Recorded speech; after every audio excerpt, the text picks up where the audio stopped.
Alright guys, so welcome to this new video, and we are actually gonna be creating the actual pores in this one, the fun stuff. Yeah, not so fun after like 20 minutes, because then you basically is just going to be repeating stuff.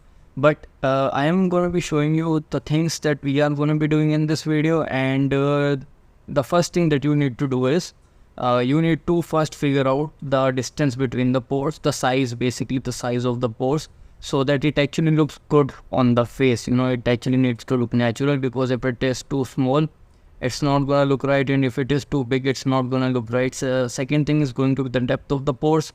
So we need to make sure that the depth is actually accurate as well. Now you can see in this particular case the depth is a little bit too much than the reference that we have, right?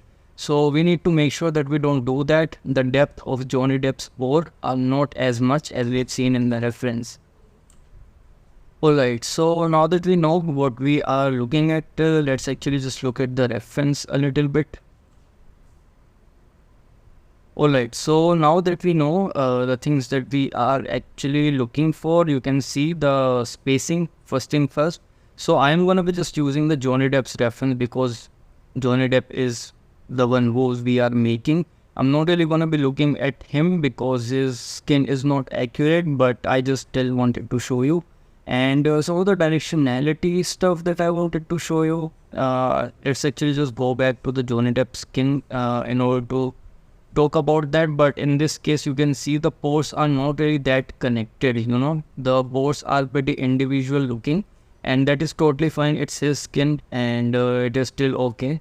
But yeah, you can see that in these area, the pores, the depth of the pores that he have, it's not really too much, but you still have pores over there. So the skin is different for this guy and for Johnny Depp. But yeah, you can actually see the forehead skin actually matches Johnny Depp pretty nicely.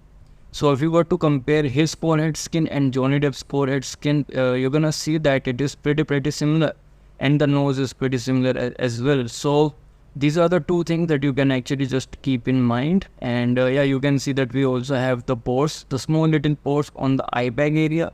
So we're gonna be adding that as well. And yeah, let's see. So yeah, we also have the neck. The neck is not gonna have pores. I mean, it is gonna have pores, but it is in the opposite direction. We are gonna do the neck in the neck video.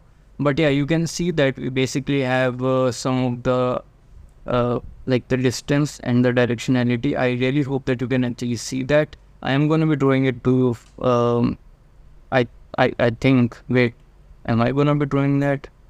Alright. Okay, I'm not gonna draw that right now, but I'm pretty sure that I am. So first thing that you need to do, you need to make sure that you have a backup file. So because we are gonna be applying the multi-resolution modifier, it is pretty important that you save this file as a separate. This is super important, because if you were to mess something up, you need to make sure that you have a file as a backup, right? So that you can actually go back to, and this is actually super important. Alright, so now you can see that we are subdividing our model, and we are going to be subdividing it to 44 million. As you can see right now, we have 11 million polygons. So we are actually just going to be subdividing it one more time. So let me just do that. Because for the skin, you do need a higher amount of polygon count to actually add all the details. You can, if you want to, just sculpt on this one as well. 11 million is still a pretty decent amount, but because my PC can handle it, I can actually go to 44 million. If your PC cannot handle it, then 11 million is 100% fine. You don't really even have to go higher than 11, if I'm being honest. 44 is a little bit overkill, but because my PC can handle it, I am actually just going to do that. And yeah, right now we are at 44 million, so we can actually just start sculpting stuff. And yeah, you can see that this is basically what we have. So let's just go into the sculpt mode. From this point on, you can see the actual leg start. Right now it is pretty fine, it is pretty normal, but as soon as we go into the painting stuff, where we'll actually just to do all the coloring and stuff, it is actually gonna get a little bit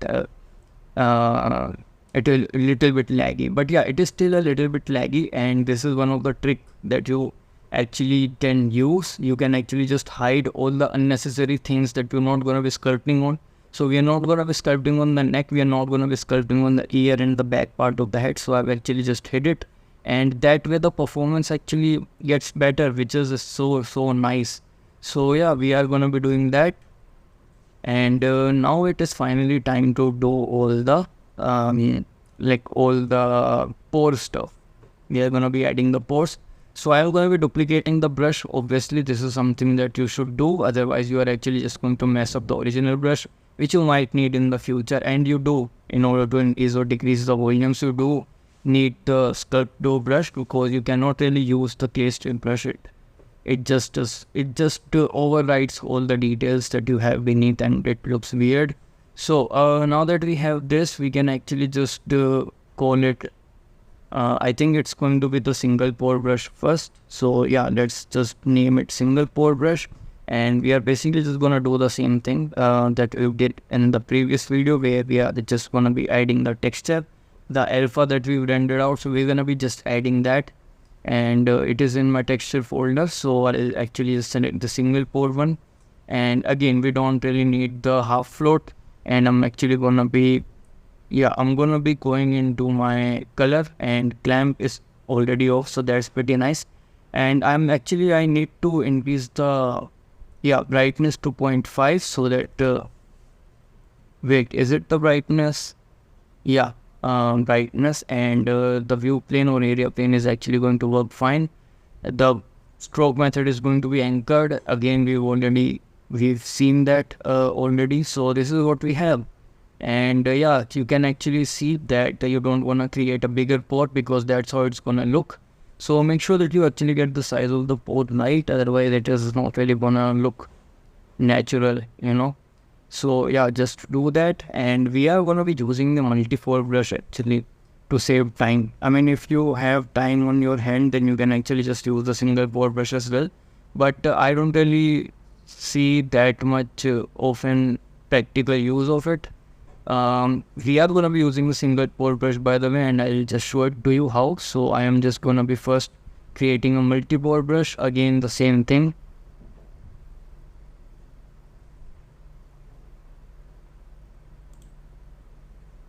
Alright, so you can see this is the multi-pore brush right now, and the smooth value that we have is a little bit overkill. It is smoothing out the border pores, so we need to fix that. And the way we are going to be doing that is pretty simple. We actually just need to adjust our fall off. So I am going to go to my fall off fall off section, and let's see. So if I were to just put this at constant, we are going to get this border, right? You can see right over here, you can see this line that we are getting. So somehow we need to fix that. And the way we are going to be doing that is pretty simple. Actually, we are going to go into our fall off setting, and then we need to customize our curve. So let's just go to that. I'll go to the custom thing, and with custom we are gonna get something similar to the smooth. So if I were to just draw out a stroke, yes, you can see this is what we are gonna get. So that's not something that we need. Now if you think about this as a brush's top surface, the curve is the top of the brush actually. So if we were to do something like this, the middle part of the brush increases, which means we are going to get something like this. So we are getting more pores, which means we need to put the brush onto the right side a little bit more. So I'm just going to do that, and that way the middle part of the brush actually increases, and we are going to get much more pores. So let's try that, and you can see we still can get it a little bit on the right, because we are still getting like the blurred pores on the border area. So let's just you can see this is actually pretty good. So we can actually just use this one. So this setting actually is working pretty nicely, and I think we are going to be using that. So let me just undo everything, and then we can actually just start adding the real pores. So at this time we are prepared. We have everything. We have all the brushes that we need in order to create the skin, and let's actually just get started. So I've just shown you. Let me just draw it for you actually what the theory is basically. So if you think about this box, and we have this curve, this top of the curve, if you like mirror it to the other side, let me just create a box. And yeah, this is basically the top of the brush. So whatever is going to be on the top is going to have the highest amount of strength, and as it comes down, the strength decreases. That's why you are getting that blurry thing. So if you were to adjust your curve to the right, the top part of the brush increases, right? Which means that you are going to get more strength on more part of the brush. So I really hope that you understood that, by the way. So that's why you just do that in order to fix that particular problem. Alright, so yeah, let's actually just continue now. Whenever I for some reason, whenever I record, I actually just start getting some itches on my face. This is actually so weird. Alright, but the thing is, let's continue sculpting the pores. So we are gonna be just creating a pore, like the multi-pore brush, and let's do that. So the first thing that I can notice in this one is the strength is a little bit too much, and the size of the pores are way too big. I mean, just compare it with the reference. The pores are way too big and the strength is a bit too big as well. So we need to fix both of these part. And what I can do, let's see what I'll actually do in the video, because again I'm commentating. Yeah, you can see that I'm pointing out the depth of the pores, which means I am going to be decreasing the strength. Yeah, you can see. So let's just put this at 0.75 and let's try creating another stroke. Alright, I think this one is a little bit better. So yeah, we can actually just use this one. You can see. By the way, if you want to compare, you can actually just look at the size of the nose and then just look at the size of your own nose and see whether the pores are looking decent or not. If they are looking big or small, you just adjust them, by undoing it. And it is pretty important to get the size of the pores right, because if you won't, then it is not really gonna look that good. Okay, so the thing is, we actually need to make sure that we actually get the size of the pores right in the face, in the whole face, because it is not consistent. Actually, the size of the pores are different on the cheeks and they are different on the forehead. So on the forehead, they are going to be a little bit smaller, and on the mouth area, like on the lip, like upper part of the lip, like where you have the mustache, the size is going to be different. So what we need to do now is that now that we have a decent size of the pores, we need to make sure that the brush is actually as big as the pores. So what we're gonna do is, we basically wanna let me actually just show it to you. I think I'm gonna be doing that in the video. So first thing first, I really hope that you remember that the size of the pores on the forehead is going to be smaller, and the strength is going to be smaller as well, by the way. So first thing first, whenever we'll be sculpting the pores, we are actually, yeah, as you can see, the size of the brush basically increases or decreases according to the model whenever we zoom in or zoom out. So we want to put this to C, and if you were to zoom out, you can see the brush stays consistent with the model. Like the size of the brush actually stays consistent with the model. And this is important because if I want to create smaller pores, for example, let's just say I make the brush a little bit smaller than our actual pores. You can see this right over here. What I can do, I can just have something. Now I know that if I were to just drag it out, and you can see this is basically what I can do. I know that the brush is smaller, so if I were to create that big of pores, yeah, you can see this was approximately the diameter of the brush. I know that these pores are going to be smaller. So this means that I basically have something to take reference from, which means that if I want to duplicate the same size brush, like the same size pores, what I can do, I can actually just go over here, or let's just, yeah, I'm talking about the size actually. So the size is going to be smaller. Now what I can do, I can actually make the brush the same size as the pores, and I can just I can place the border of the brush at the border of the pores, and I can just create a stroke. So if I were to just do that, you're gonna see that the size of the pores are going to be pretty consistent. So yeah, let me just do that. And if you just need to Yes, just touch the border with the border of the first pore stroke, and you'll see that you are actually gonna get much consistent results. So just do that. Yeah, you can see like this, and the size of the pores are going to be so consistent like this.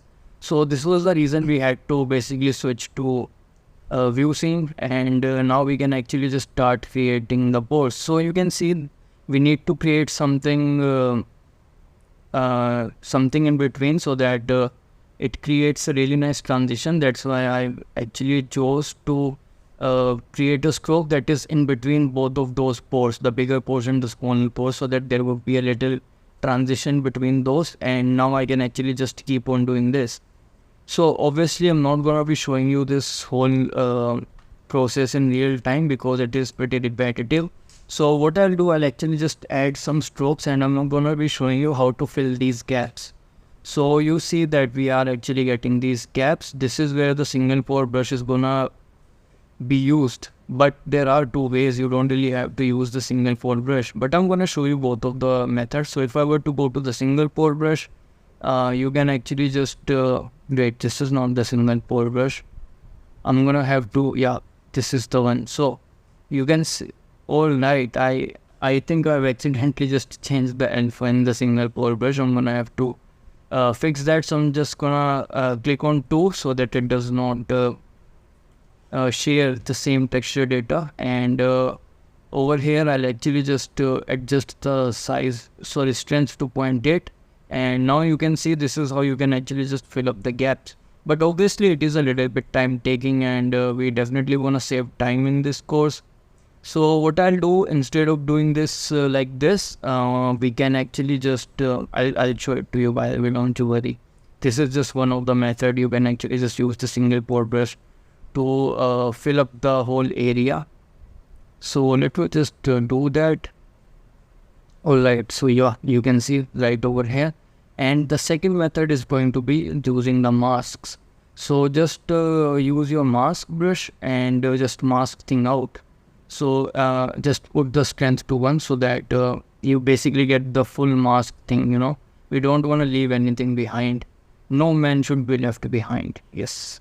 So we are going to be creating a mask in the blank area, and I think you must have already guessed what I'm gonna be doing.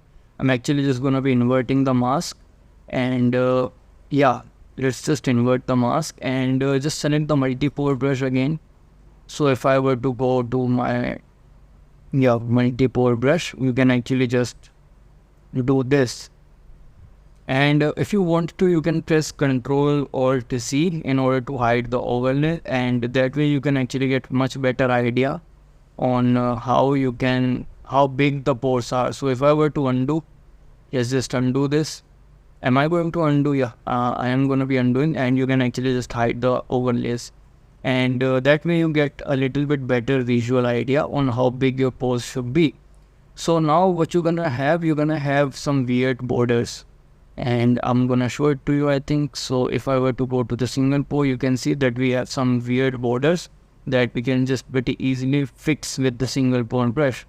So this is basically the method of covering the whole face with the pores, and this is going to be the first layer of the skin, by the way. It is not the final skin. Just don't think that this is the final skin and we are done with the skin and it is gonna look realistic. It is not gonna look realistic. uh, it is just the first layer of the skin. So yeah, just do that. By the way, I am going to be showing you a time lapse of me covering the whole face so that you don't really have to see the whole part in the real time, because again, the method I've already shown you, I don't think it actually makes sense for me to show you the whole face, because it is a little bit time taking, and I'm saying that we are not going to be covering the forehead that much. Yeah, I'm only going to be covering the part that is inside this blue part, and I'm actually going to left out all of the stuff that is outside the blue area, because we are not going to be seeing that. We have a headband over there. And that's pretty much it for this video also. So I'm just gonna see you after the time lapse.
All right. So now that we are done with the pores, we can actually just start doing some of the uh, asymmetrical stuff basically. So we are going to be doing the, actually we are going to be breaking the symmetry. What am I saying?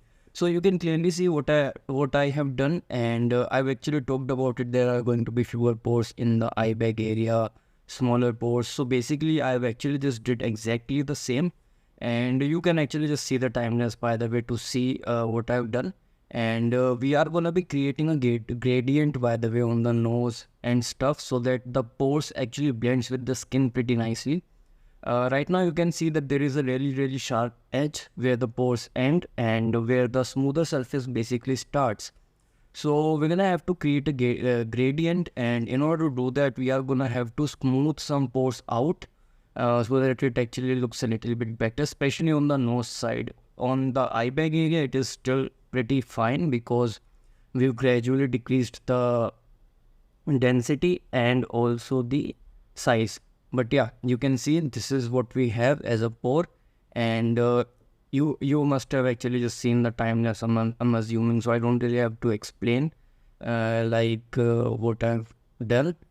So yeah, we can actually just get started with the video where we can finally just start doing some of the asymmetrical stuff.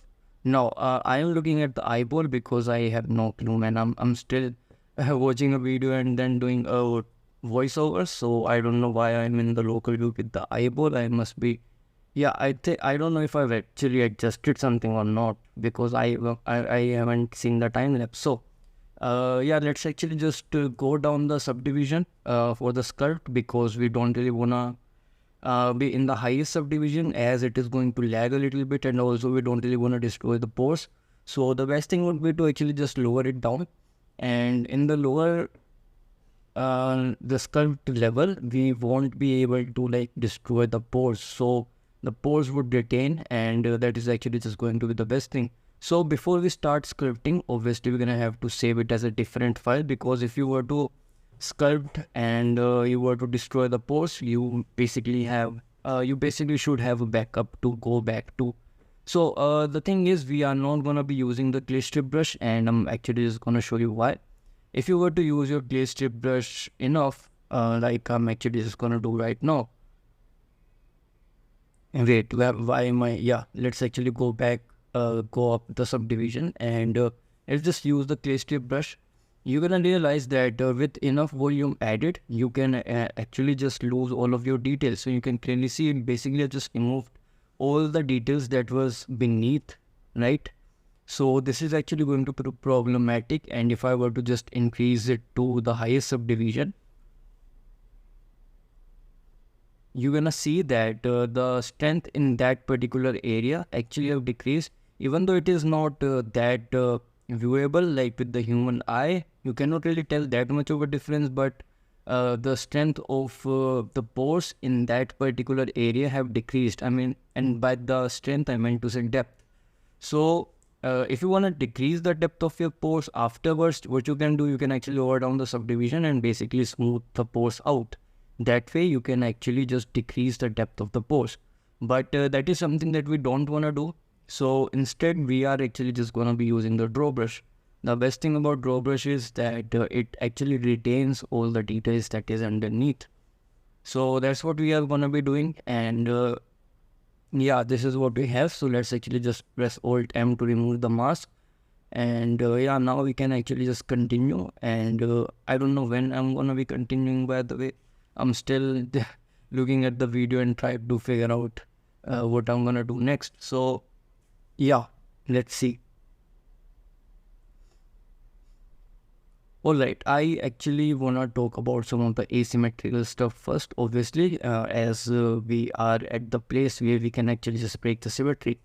So first thing first, let's see. One of the first thing is this particular volume that you can actually see onto the left side. But yeah, this is something that is asymmetrical, I feel like, and you can see that this particular part of the nostril is a little bit higher up than the other side. So the left nostril is going to be a little bit up slightly, and yeah, this is basically some of the things that I'm looking at, and I'm actually just gonna keep talking about the asymmetrical stuff in the face, as we're gonna just continue doing, like as we're gonna sculpt it. So yeah, let's see. So first thing first, you can see that I'm actually just still fixing the volumes of the nostril, which is something that I don't think that I'm ever gonna stop doing, by the way. So yeah, this is nice that even if you have pores, you can actually just go back the subdivision and basically fix your bigger volumes. So let's see. Alright, so you can actually see this particular volume, and the idea is to actually just add it right now. So yeah, let's just have a lower subdivision, and with the lower subdivision, it doesn't really matter whether you have the clay straight brush or not. You can increase the tip roundness to basically make this brush a little bit smoother. So you don't have to use the smooth brush separately in order to smooth out your stroke. You basically would have a smoother stroke from the start. So that's the reason I am actually gonna be using the clay strip brush, so that I don't really have to smooth anything out and basically ruin anything.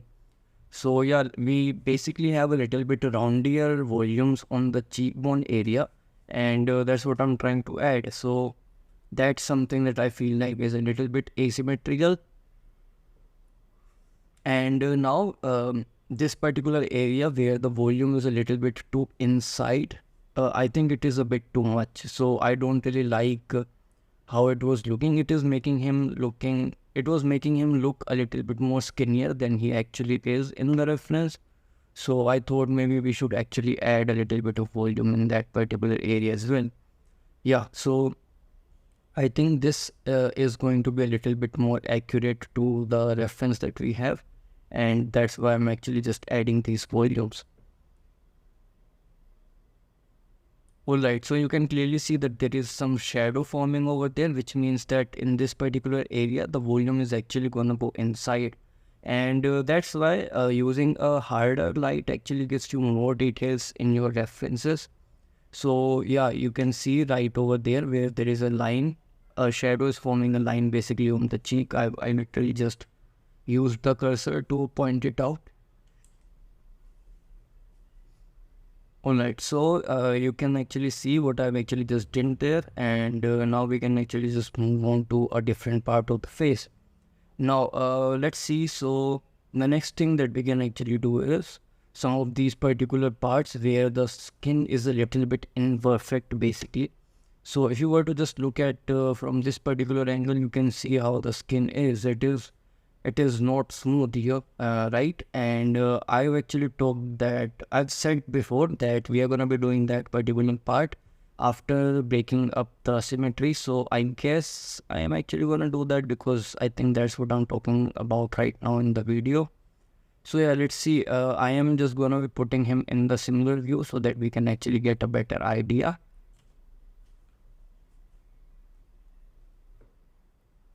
Alright, so I guess we still actually need a little bit more detailed sculpt on the cheek areas. You can see that there is some negative volume right over here. So whenever you see something like that, just do it seriously. You don't really have to think too much about it, because again, we are doing it digitally and you can always just go back. And also you have a backup file for it, so that's pretty convenient. And yeah, just add into whatever volumes you feel like you have to add. Just add it, and yeah, just think about everything else a little bit later. Wait, I didn't really said the sentence correctly, but yeah, just don't worry about destroying anything basically. That's what I wanted to say. Because again, digital sculpting, you can always go back, you can always just undo. We already have a file as a backup where we basically haven't destroyed anything, so don't you worry. And now we are actually just gonna look at all those small little details. So basically you can see this particular volume forming up over here, and we are actually just gonna be start adding that. So again, this part I'm actually doing with the symmetry one, and the reason for that is we don't really have another angle for this particular area. So I thought that let's actually just add with the symmetry on, and if we were to feel like that we need to break the symmetry in the future, I can just do that. I don't really have to sculpt twice in order to add a volume, so I am actually just doing that. So yeah, this is what we have, a little weird volume, but we're gonna have to blend it with the skin a little bit better, and that way this particular volume is not really gonna look weird. Now you can see we actually have this on the both side because the symmetry is on, and it is totally fine. And I feel like this part is also gonna be covered with the mustache and the beard, and yeah, I think so. It's not really something that people are gonna notice. And yeah, you can actually see some of the negative volumes that we have in this particular area. So I'm actually just adding those as well, and you can clearly see with the method, the way I've shown you how you can actually just look at the volumes with the line drawing, right? Remember, so just keep that in mind, and figure out all these small little volumes, and you can see with this small little skin imperfections that we are adding right now, it actually has started to look a little bit more natural, right? So that's pretty nice. And yeah, we can actually just not low, but go higher up the subdivision, and start working on the nose as well, because I think nose is something that's gonna require a little bit more resolution to work on. So yeah, let's actually just do that. Also, if you want to add asymmetrical aspect in the nose, you can actually just do that right now. Yeah, so again, let's just see what we can do. I think the volumes that we are going to be adding are going to be on the line of the nasal labial fold. You can see there are some dents, right? Yeah, right. Oh, literally that one over there that I've actually just pointed out with the cursor. So these are some of the volumes that I feel like we're going to have to make look a little bit better. So that's what I'm working on right now. And again, if you feel like that you cannot really tell how the volumes are, just add what you are thinking, like not thinking, but what would be the better way of saying it? Just add the volume the way you think it actually is in that area, and if you have better references, just look at those references, and you can basically just fix that particular area a little bit later. So it's not really that big of a deal, and you can see that Blender actually has started to freeze a little bit now, and this is going to be a new normal, by the way, for this course. For some reason, Blender basically just works smoothly, and then after 10 minutes or 10 to 12 minutes, it actually just starts freezing for like few seconds, and then it actually just goes back to normal, which is a little bit weird, but I have no clue why that happens. So you can see that I'm actually just trying to look at different references for the same particular part and trying to figure out what kind of volume would actually work best in this area, because you can see the volume that we have from this particular view, and it looks like that we actually need to add some volume. So I just added that. And yeah, you can actually just, if you are working on one particular part, you can actually just have, you obviously have multiple references for that part, by the way. So just use those references and try to make the best out of it. And right now you can see that I am actually just trying to massage my, yeah, you can see that we have to add some volumes over there. So yeah, I am actually just gonna be adding that. And you can see that I'm still using crystal brush because I am much more comfortable with it. You can just use whichever brush you want, so it's not really something that you really have to think about that much.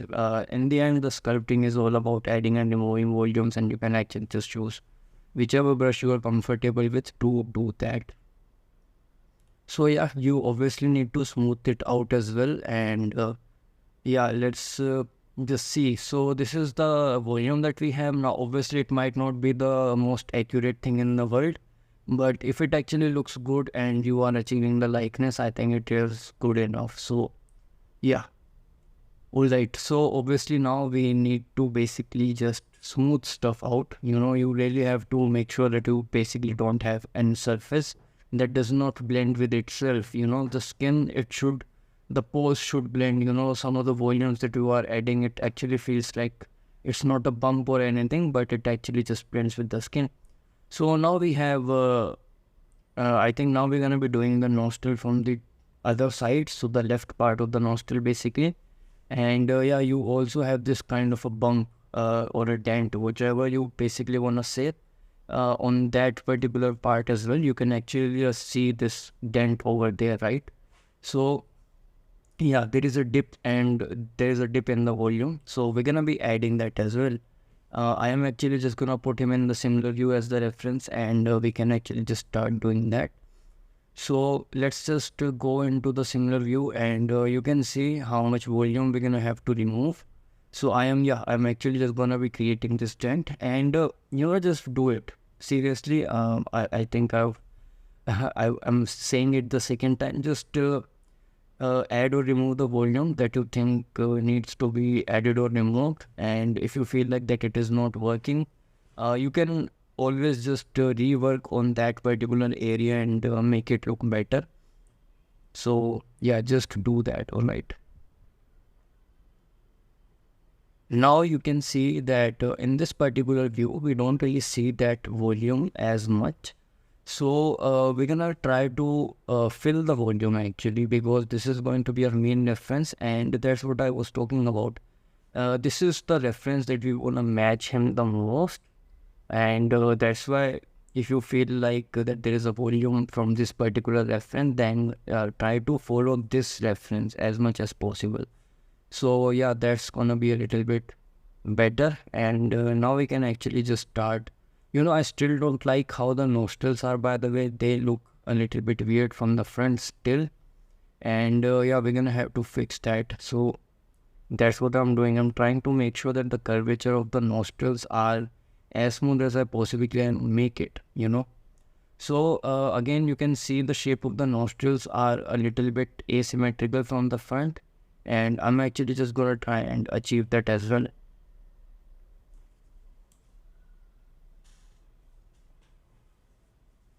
So one of the first thing that you can see in the nose from the front, at least, that it is a little bit towards the right side, right? Like this is something that I feel like it actually could be the rotation of the face as well, but I think I am actually just gonna push the nostril, not the nostril, but the middle part of the nose towards the right side a bit.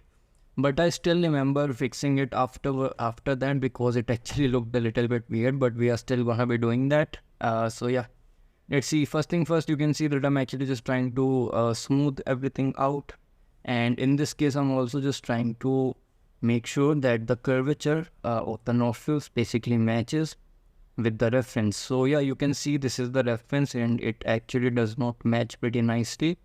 So we're gonna have to do that, and you can actually see how it is going towards the left side. And I'm talking about from the Johnny Depp's perspective, by the way, just in case. So yeah, you can see how it is going toward the left side of his face. So we're gonna have to do that as well, and I think I am actually gonna undo that part in the future. I don't really remember it pretty accurately because it's been really long time since I've actually recorded this. So yeah, I think I am actually just gonna do that a little bit, and then we'll see how everything would go.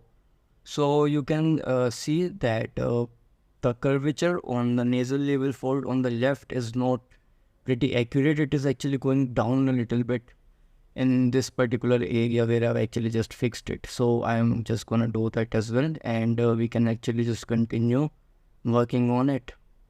So again, this is something, this is a point where I feel like what can I talk about in this particular area. So I do get a little bit brain dead, you can say, on stuff that I can talk about. But yeah, you can actually see from this particular angle we have a whole lot of volumes going on. For example, this particular line that we can see. But if I'm being honest, I don't really see something like this in the main reference.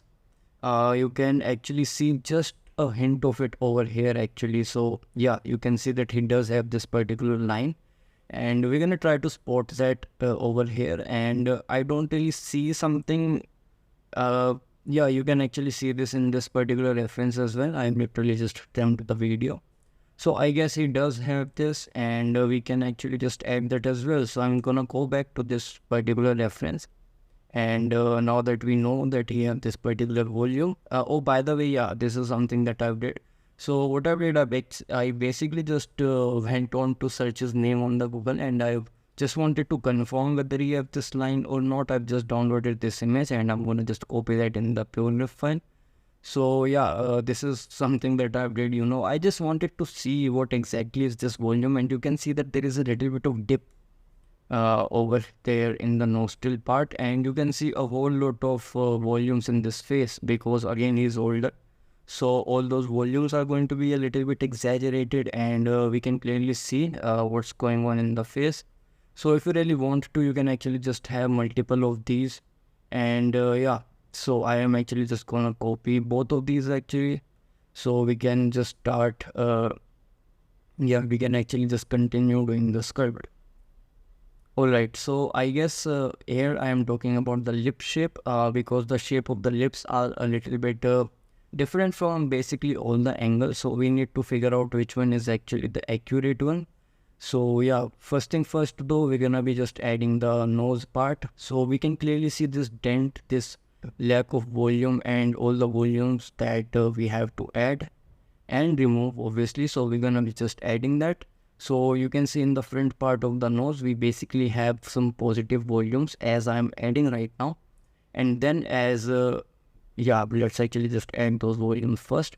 And then as you go back, yeah, in this particular area, you're gonna have to start removing some of those. So that's what I'm doing right now.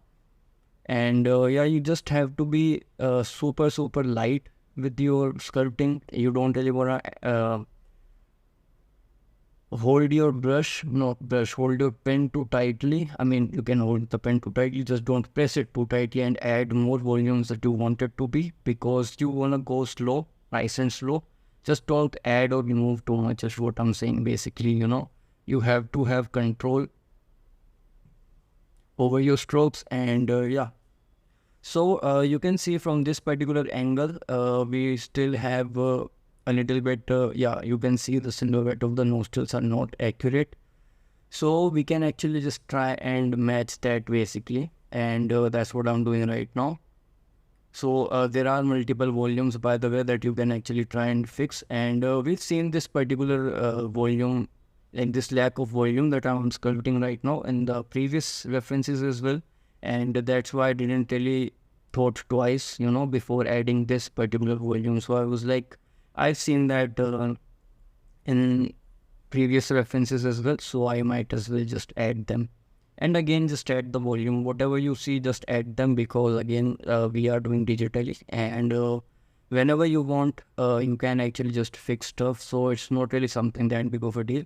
Now, the next thing that I wanted to fix was how sharp the lips are basically. So you can see the apex of the curve of the lips are way too sharp.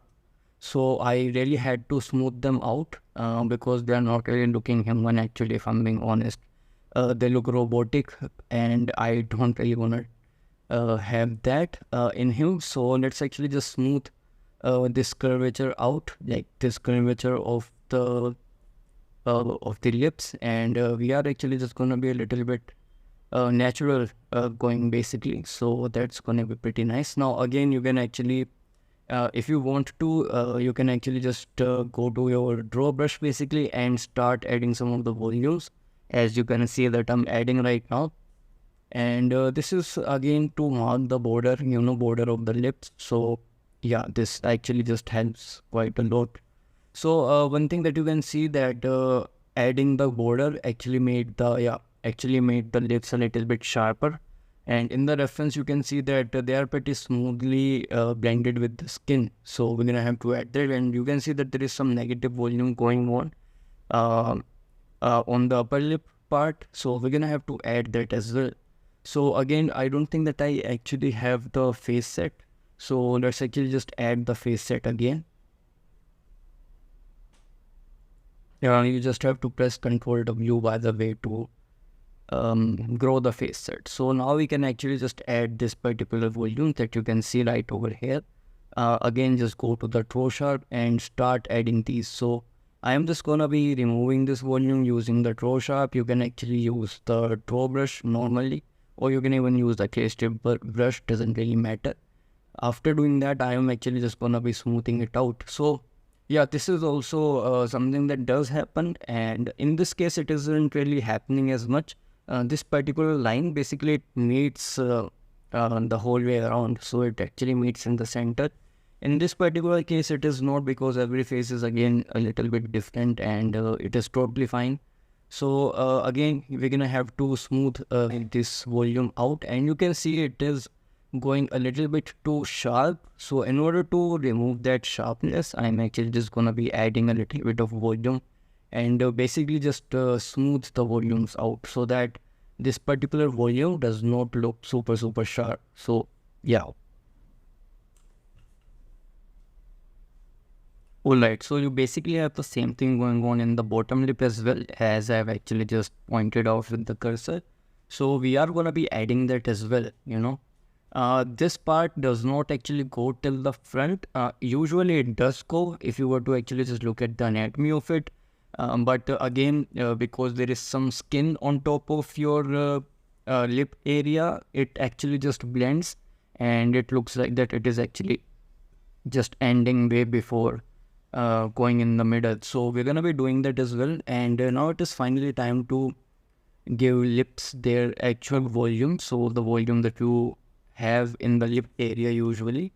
And this is something that you actually just find in every lip that you will see. So yeah, we're gonna be adding that. And by the way, I really hope that you do know the volumes that I'm talking about that we actually have in the lips.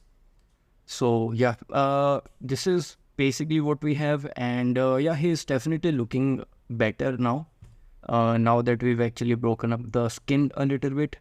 So yeah, we can actually just continue doing the skirt, and you can clearly see how the volumes are working.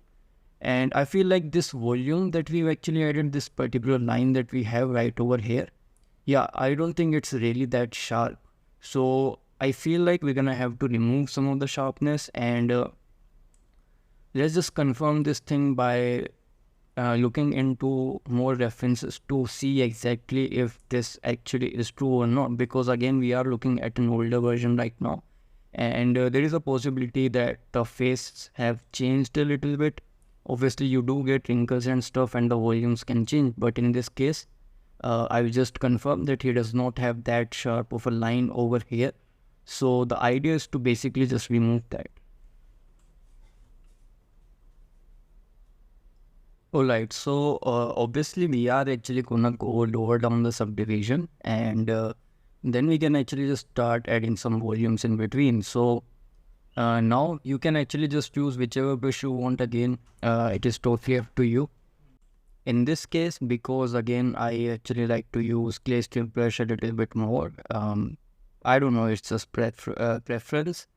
So I'm just going to be using that, and I'm just going to start adding some of the volumes. Now again, you can see that we actually have a little bit of volumes for eye bag area. So first thing first, I am actually just going to be removing that line, because first thing first, you know, because I've actually created so many faces, it did look a little bit unnatural to me. So it was just bothering me from the start, if I'm being honest.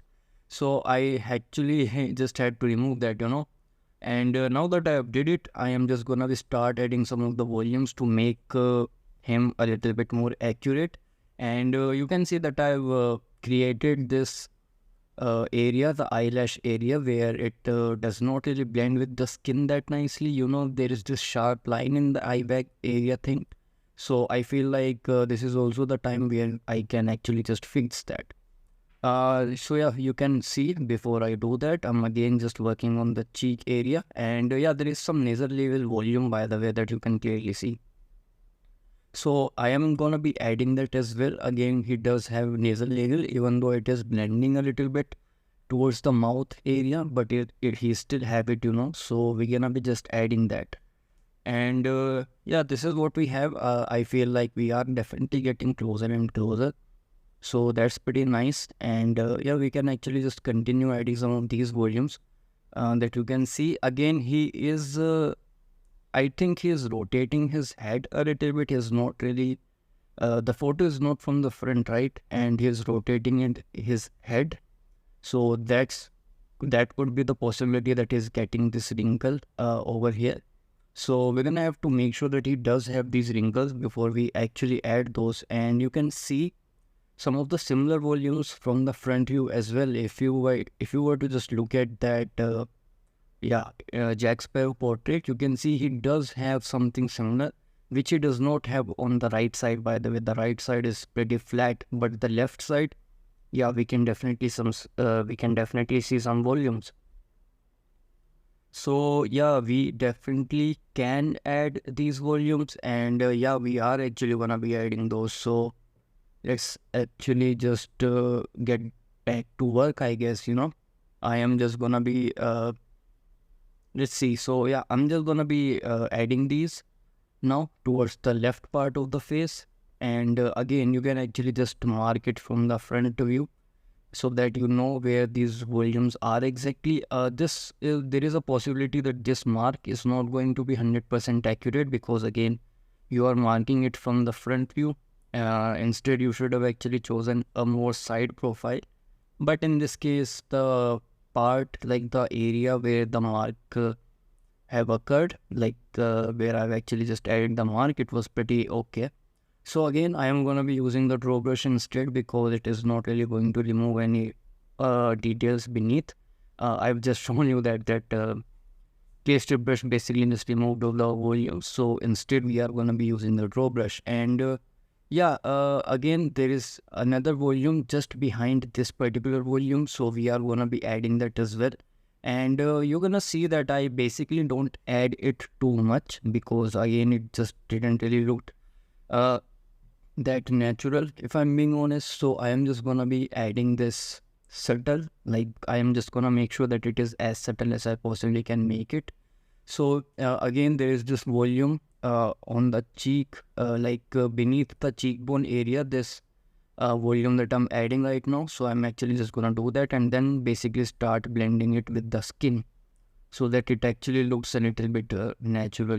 It should not look like a bump. On the skin, it should look like the part of the skin, the part of the face. So yeah, make sure that you actually get that part right. Alright, so at this point, after the blending, all I'm trying to do is to basically just make sure that he have exactly the same volume that we can see in the reference. And adding these volumes on the cheeks, and blending them, as you can see I'm doing right now, is basically what I'm doing. So go one part of the face at a time. Try to make sure that everything matches at this point, because you don't have the boundaries of not breaking the symmetry. You can break the symmetry.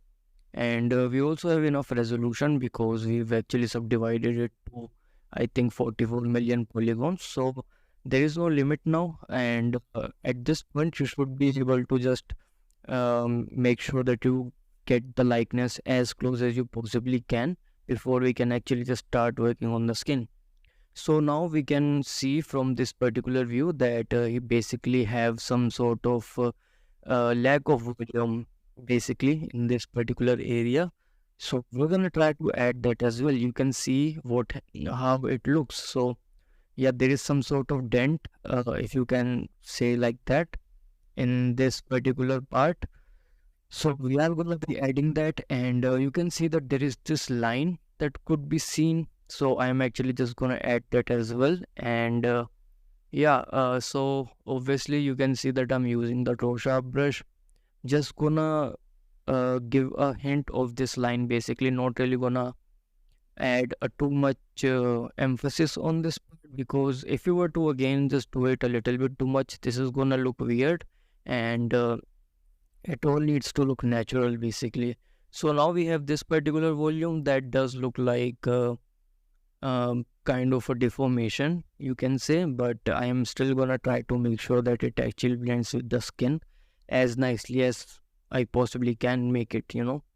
So yeah, now you can see that we are just trying to blend it with the skin, so this particular volume. And actually, I think this is a little bit weird, what I've just did. So I'm gonna be re-adding the volume, and yeah, this particular part that you can see, you can see that it actually looks way too weird. So I am just gonna be undoing that, and yeah, it is totally fine. So now, because we are obviously doing it digitally, so we have the option to undo.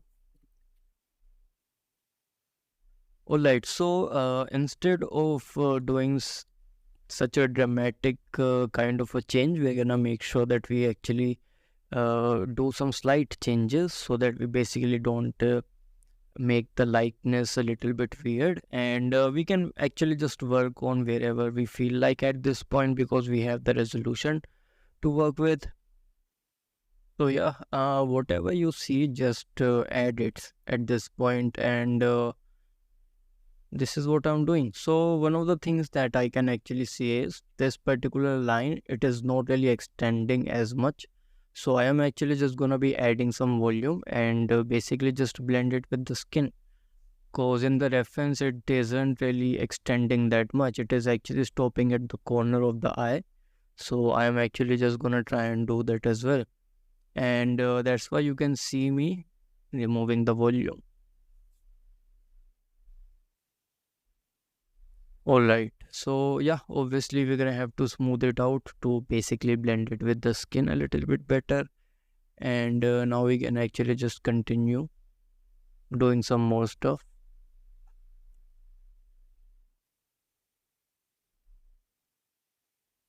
Alright, he definitely does look like Johnny Depp though at this point, right? Like there is no way you feel like that he is not looking like him. So yeah, we obviously are creating an improvement, and that's what matters basically. So you've just seen me remove some of the volumes, and this is because I can actually see that in the reference, so I've actually just did it.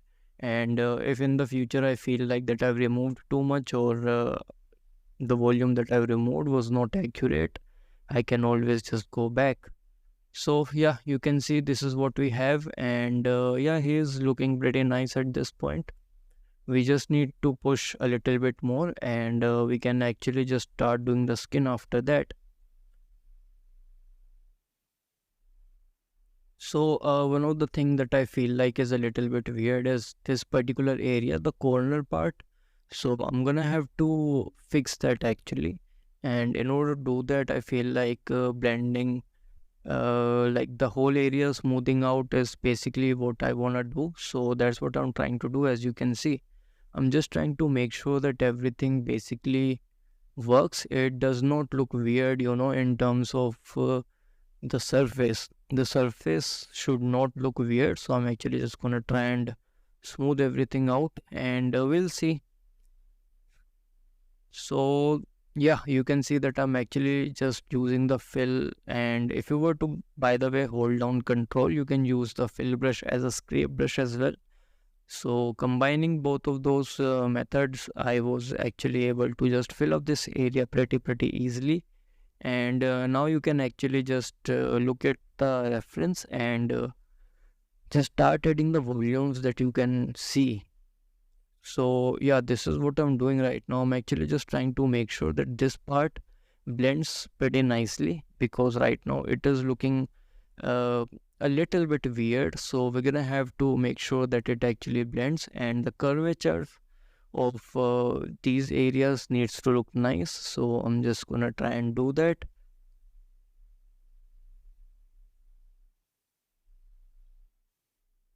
Alright, I feel like that we can remove some of the volumes from this particular area, as you can see in the reference. So that's what I'm doing.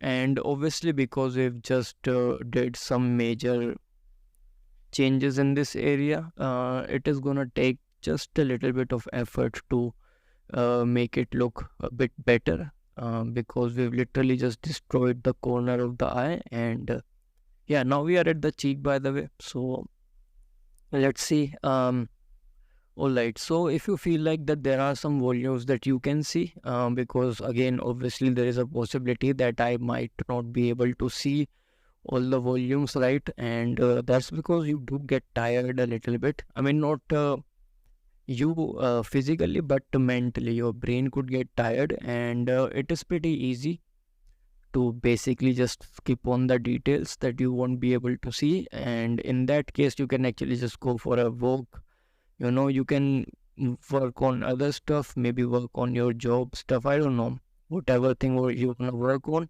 and come back with a fresh eye basically, and you'll be able to see much more stuff.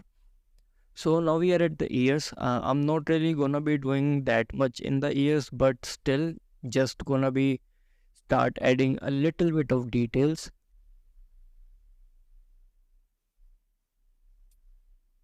As I've said, the ears, they are not really gonna be seen in the render, so it doesn't really matter.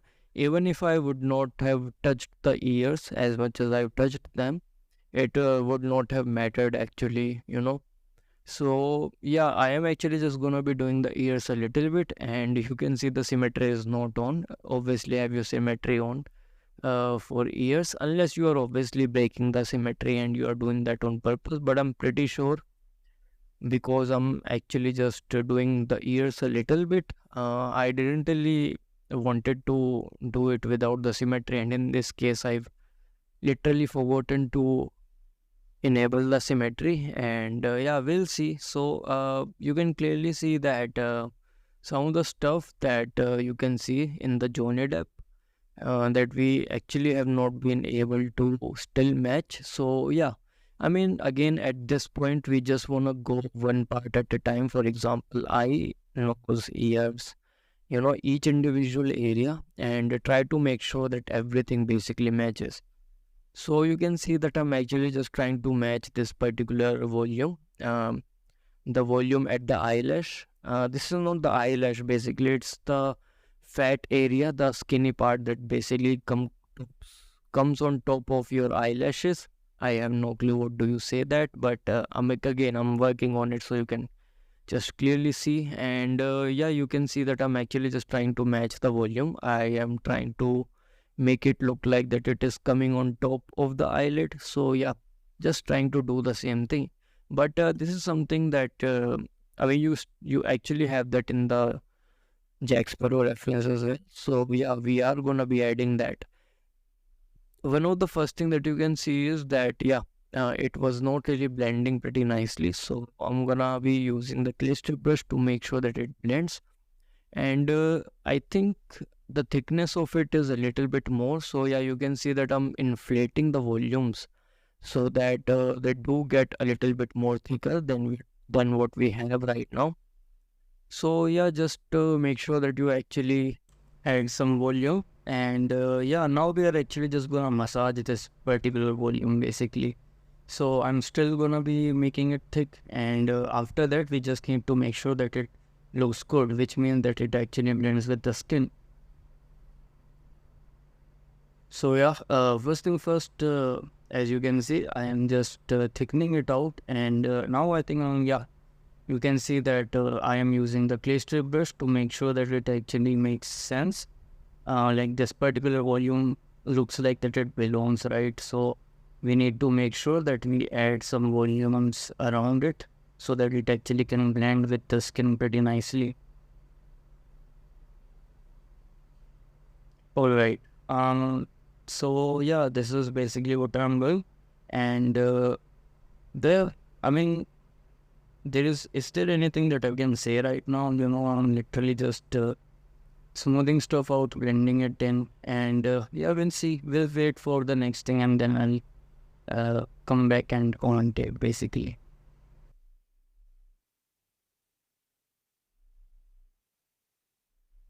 Alright, now we can actually just try and adjust some of the curvature. As you can see that the curve is not really that smooth of this particular volume if you were to look at the silhouette. So we have actually just changed that, and now I'm just doing this sharpening thing. So yeah, that's pretty cool. Alright, now we actually need to add some volumes over here so that it feels like that it is sagging down, that there is gravity. So in order to do that, I'm actually just again using the inflate brush, and again to fix the curvature, I am using the grab brush. So yeah, this is basically is gonna make it look like that gravity does exist and the skin is sagging down, if it is the right word. So yeah, this is basically what we have right now, and again the curvature is not really that smoothen out, and I'm not really gonna be following this particular thing because again he's older in this image. So we are not really gonna follow that 100%. As you can see in this particular case, it is stopping way before, like it is literally this particular volume stopping at the corner. So we are gonna be following that, and yeah, we are actually just gonna be start adding some volume for that particular area, as you can see. And yeah, we'll just add it, smooth it out, make sure that that our character, our portrait basically have the same volumes as you can see in the portrait.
So we've actually just sharpened the corner of the eye, but do you know it is not really that sharp, and I'm going to be showing you that, I think, in the future, like pretty recent future actually. So yeah, you can see that I've smoothened it out, and if I were to just go to our references, yeah, you can see it is not really that sharp. And oh, okay, so this is like the second thing that I'm showing, that the eyelid itself, like the border of the eyelid, is not really that sharp either. You definitely have this fall off, and you can see the corner of the eye, it is pretty roundy as well. So yeah, we are gonna be adding that, and we just oh yeah, there are bubbles over there. Just in case if you wanna go like super realistic, by the way, you can add those. Obviously, in this course, I'm not really gonna add those, but I just wanted to show you that. So you can see that there is like this taper. Oh yeah, I'm showing you the bubbles, but all right, enough with the bubbles, I guess.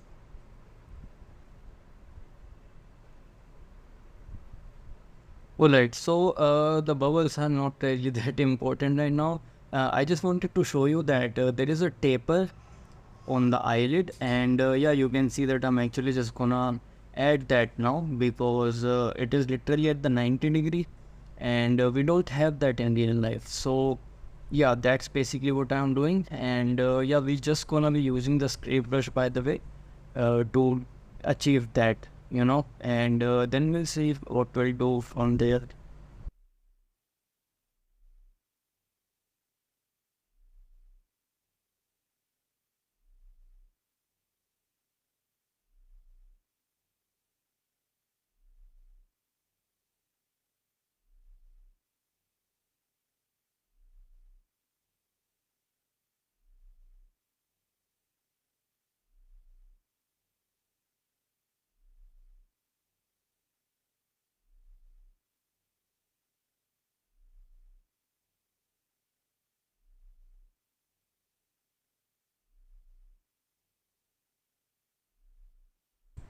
Alright, so after moving around quite a bit, I've realized that this particular volume at the corner of the eye, it is actually kind of bothering me. So I'm just gonna be lowering it down, basically removing it, and again I'm actually just following the Jack Sparrow reference basically as my main reference, to make sure that the volume actually matches as close as I possibly can make them, right?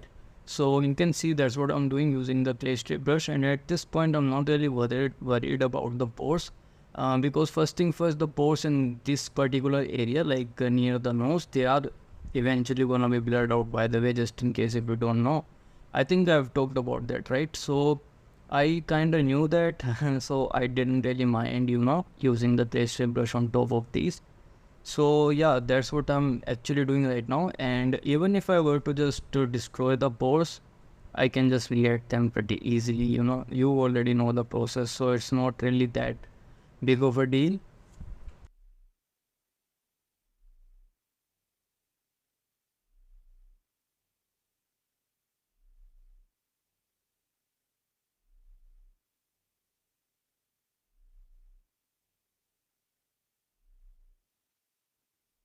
Well, right now we are actually just gonna try and match some of the volume on the nose. As you can see, it is not really that spherical, so I am just gonna try and flatten it out basically.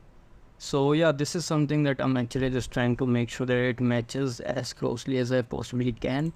And that's basically it.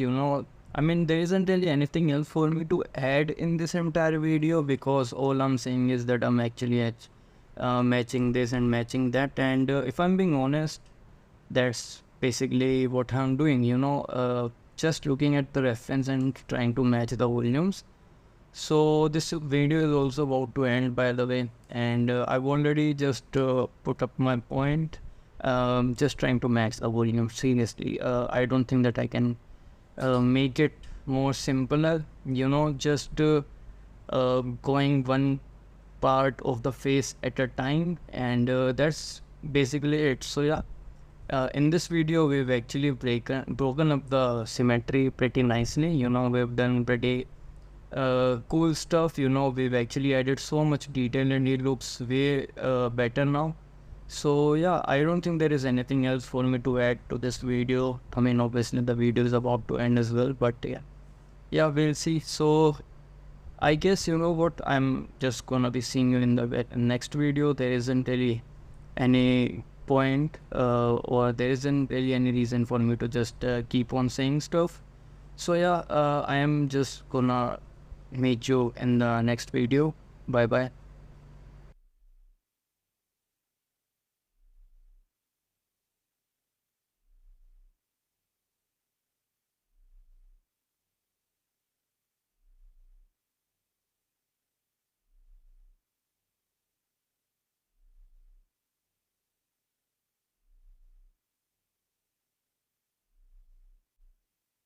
Alright, so in this video we are gonna be start doing the skin and the micro displacement. So yeah, let's actually get started, and this is going to be fun.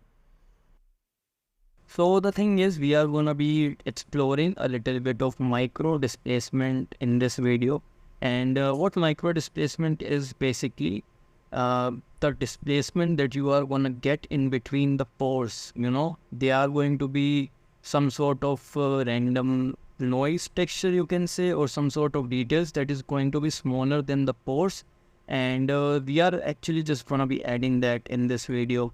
So the idea is to basically just break the skin so that it actually can break the roughness, and yeah, this is just gonna look way better. So yeah, let's actually just add principal BSDF, and I have just deleted the previous one because it came with the FBX file, I think, and yeah, that wasn't a default one, so I have actually just deleted that. And we can just name it, this is like I think the only material that I'm named, so yeah, we can just increase the resolution. Yeah, we can increase it to the highest subdivision, and the reason that we are gonna have to increase it is because we are obviously working with the micro displacement. So you can see that I already have HDR connected. Now I'm assuming you already know how to do that. If you don't know, then just Google how to use HDR in Blender and you will be able to just get tutorials basically that you can just watch. So I am gonna be using GPU obviously because GPU is faster. And now if you were to just look at the pores, you're gonna realize that in between the pores there isn't really anything else. So in order to actually see what we have in between the pores, I don't know if I'm actually gonna go do the references or not. But let's just talk about the SSS. We are going to be using the random box skin.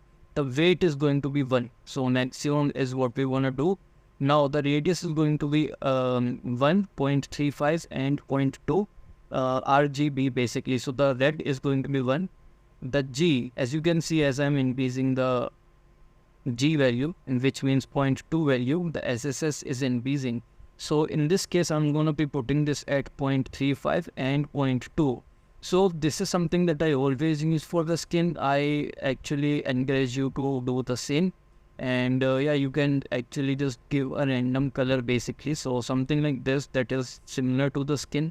It doesn't really have to be perfect. We are just doing this for the test.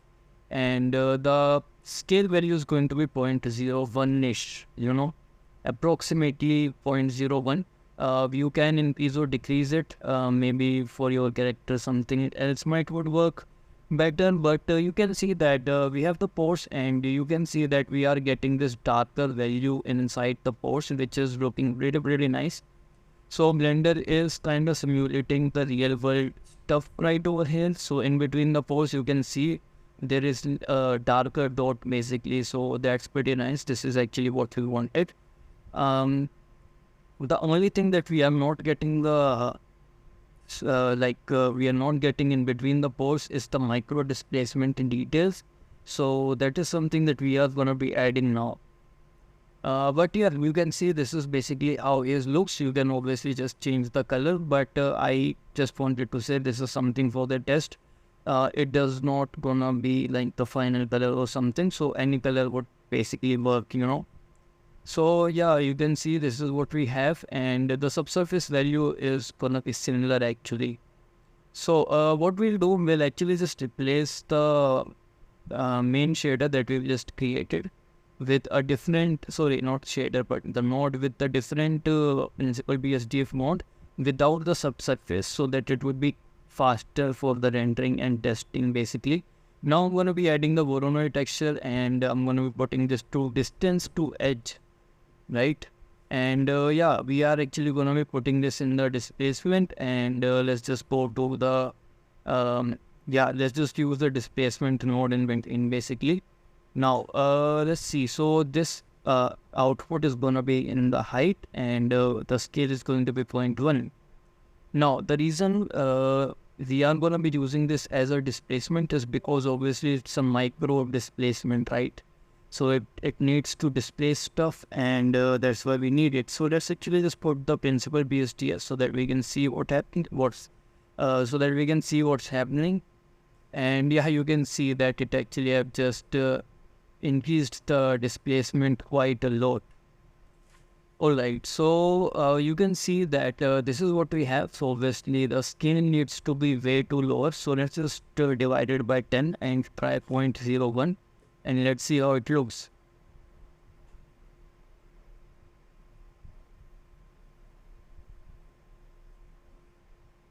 Alright, so this is what we have. Again, this is more than what we want, and yeah, it is still not really that good looking. So let's actually lower it down by 1/10 again, and the next thing that we want to do is we want to increase the scale. So let's just try 500, and let's see how it looks.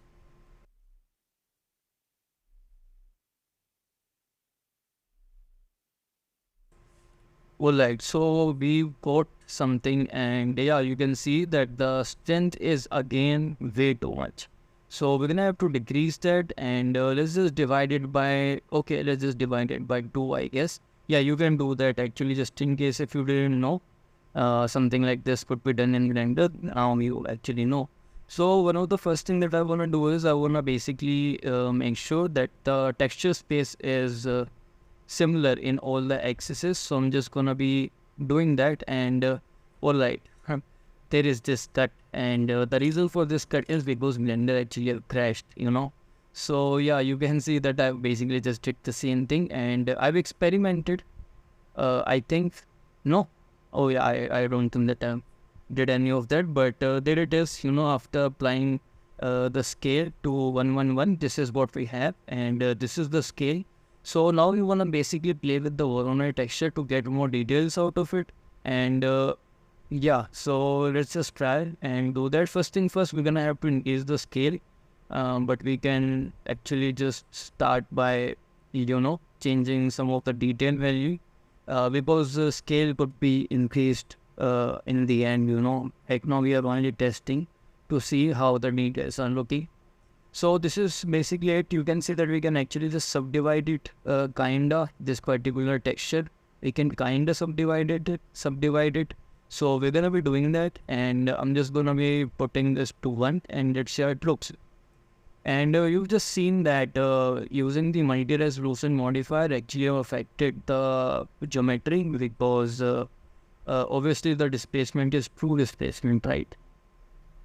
Okay, let's try 4 in the details and see how it would look.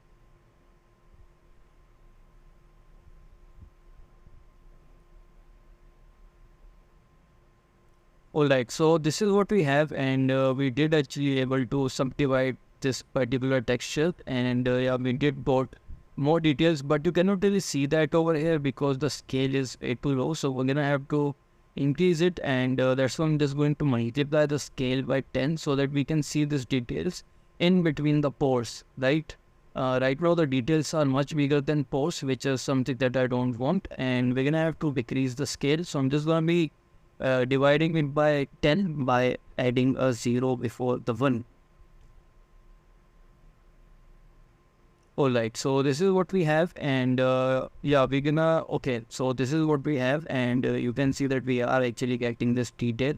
So this is looking pretty nice. We can increase the strength. Okay, I am decreasing it, I guess. I think the reason that I'm decreasing it is because we are kind of losing the pores detail, and I don't want to do that. I don't want the sculpted details to be overshadowed by multi-resolution modifier, so that's why I've did that. And let's adjust the detail in the Voronoi texture. Maybe it actually has subdivided it a little bit too much, so I am just gonna be lowering down the details, maybe to 2. Now again, this is all just experiment, so if you feel like that a setting is working better for you, then obviously try that. Alright, so 0.1 scale, not 1.0001, I guess, is working better.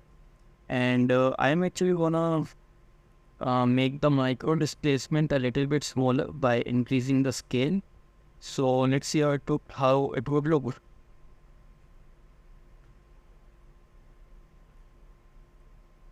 Alright, so this is what we have, and yeah, I think this actually is looking pretty nice, if I'm being honest.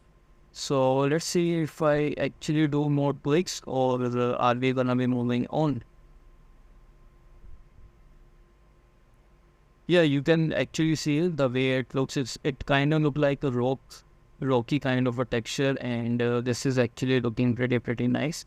So let's see if there is anything else I've did with texture or not, because it's been so long since I've recorded this video that I've totally forgotten what exactly I've did. So we're gonna have to wait, to see what I've did.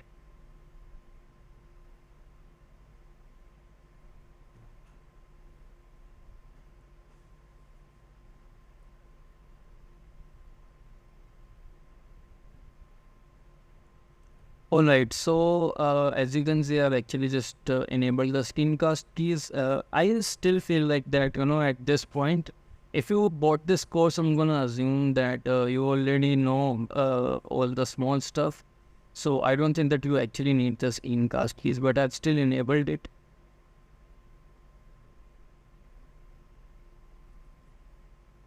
Alright, now I guess we are actually gonna be looking at the skin to see how it would look, and you can see that in the pores we have the directionality thing, right? You can see how the pores are connected in the journey depth, but in this particular case the pores were not really connected. If I were to open any other reference, for example, let's just see which one I'll open.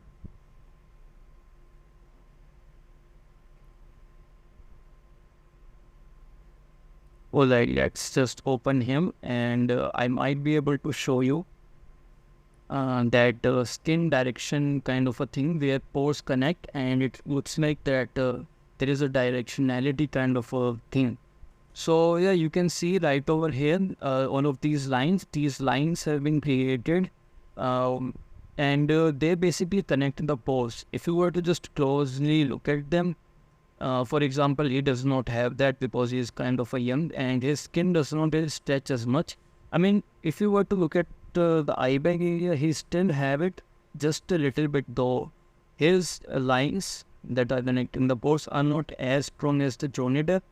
So obviously we are gonna be using the Johnny Depp's references, and you can see how the pores are connected by the way. So we are gonna be doing that. I don't think right now I'm gonna be doing that. There is gonna be a separate video for it, or maybe we'll just do it right now. We'll see. So those pores, they are not gonna be present in the nose. By the way, you can see that they do have some sort of pores kind of a structure, but they are not actually pores. They are blackheads. So they are gonna be different with the skin, and obviously I am gonna be showing you the skin of the nose as well. So yeah, you don't really have to worry about that. And you can see what we have right over here. And you can see how we actually need some sort of details in between the pores that basically comes out. So we are going to be adding that by some random brushes, which I'll show you. Maybe I'm just going to do that right now. I don't think, by the way, I don't think that I'm going to do that.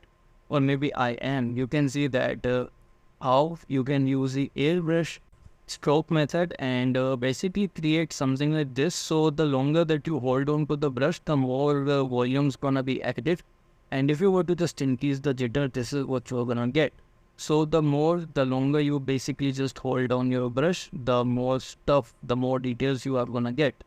So this is one of the ways you can actually add those details in between the pores. And yeah, this is probably one of the brushes that we are going to be using, most probably not with the airbrush stroke method, though I think the stroke method is going to be the normal one. But yeah, you can actually just get pretty nice details with this particular method, and this actually looks pretty good. So what we'll do will, I am talking about the brushes, but don't you worry, when we will be doing the skin, I am literally just gonna be explaining each and every single brush pretty thoroughly, basically, in details. You can obviously change the follow for your stroke method, not the stroke method, but just change the follow to get different kind of a result. And if you want to, you can actually just play around with the curve, and you can actually just get different results from it. So yeah, something like this, you can just achieve that. And you can really go crazy with the curves, by the way. I'm not really going to be showing you that. You can literally just play that yourself. You can play around with the curves yourself. So yeah, this is something that we are going to be just choosing on the skin. Most probably going to be using the default curve, by the way. And the brush, you can see the view plane, and I think I'll just put that to scene so that the radius of the brush does not actually changes and it stays consistent with the skin. So yeah, this is one of the things that we're gonna be doing. So alright, let's just go to the brush setting, and I'm gonna creating a duplicate of the draw brush. So you can actually see that we are just gonna be working with some custom brush at this point, and it's actually just go to the anchor. Okay, not anchored, I guess. Yeah, we are going to be using the airbrush, and the jitter is going to be 0.5, and now you can see what you can do. So basically the thing, the idea behind all of this stuff is how you can create more randomness in the step, more skin imperfection, which is going to be make the skin look more natural. So that's basically what the ideas behind doing all this stuff. And if you feel like that Blender is lagging, by the way, this is one of the best thing that you can do. You can literally just hide all the parts that you are not working on, basically. And I think I've talked about it when we were doing the boards. So yeah, you can just do that, and you can see that we are kind of using this brush that we've created to add some of the randomness in the skin. So that's pretty nice. And yeah, let's actually just see wherever we can add it. And again, remember, don't go super hard with it, otherwise it is actually just gonna start like pimples. Yeah, we don't need pimples, basically. So just make sure that you do that. And I think I'm actually just gonna be changing the stroke method from anchored to something else, because anchored one, I remember it pretty correctly. Anchored one didn't really work. Yeah, you can see that I'm changing it right now. So I'm just gonna be putting it to space, and let's see if this one actually works better. I think this one does works better. Yeah, you can see that you are getting much more details pretty quickly. So we can just increase the jitter to maximum, and you can see the amount of dots you are getting. And now you can actually play with the dash ratio, and you basically can just tell Blender how many dots you actually need. So you can increase or decrease it, by the way. And with appropriate strength, you're gonna be just able to add pretty decent skin randomness, which is just gonna look so nice, you know. And it breaks our flat skin. You know, the skin, even though we have the both, it is pretty flat right now. So this is just gonna help to break down the skin a little bit more, and more naturalness basically is gonna come out of the skin. So this is something that I am actually gonna be doing in the whole face, and doing that is gonna make the whole face more natural. And yeah, this is actually one of the brush that we've created. I really hope that it wasn't really that confusing. We only have the jitter setting and the dash rate. All right, dash ratio setting and the jitter setting, and you actually were able to create this. Just make sure that they should not look like pimples or some sort of disease, you know. It should look like that they belong in the skin, right? So make sure that you don't actually have more strength than you need, right? So make sure that you know, don't overdo it. If you were to underdo it, then it is totally fine. You can actually just do one more layer on top of that. But if you were to overdid it, then there is no going back for you. And yeah, you just have to uh, either you have to not delete the file, but basically you have to go back the previous file, because there is no going back actually. Alright, so this is basically what I'll do in the whole face, and you can see that the strength of these bumps are not really that much. If you were to look at the Johnny Depp skin in this particular reference, yeah, I don't think that the skin have those small little bumps.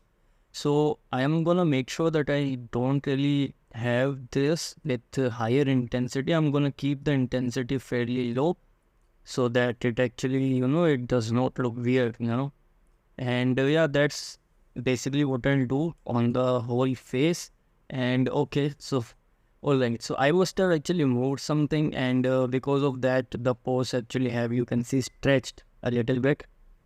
So I guess we can fix that. So I can actually just smooth this part out, and yeah, I think that's gonna be the best thing to do right now that we have not done any sort of skin. So I guess we should actually just fix all the pores right now.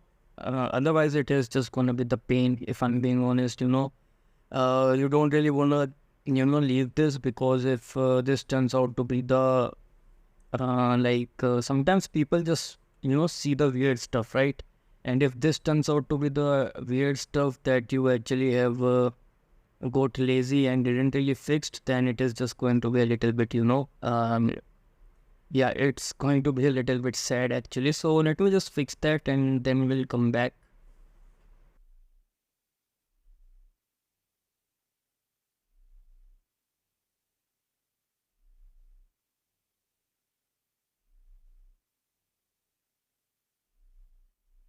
Alright, so now that we fixed it, yeah, as you can see, basically you know the process, right? You know the process of the port, so I don't really have to say anything over there. But there are some places where we can actually add some pores, and yeah, there are some empty places. So yeah, I've just added those, and again I'm gonna be using that brush and basically just start doing this skin breakup kind of a thing. Yeah, you can say that.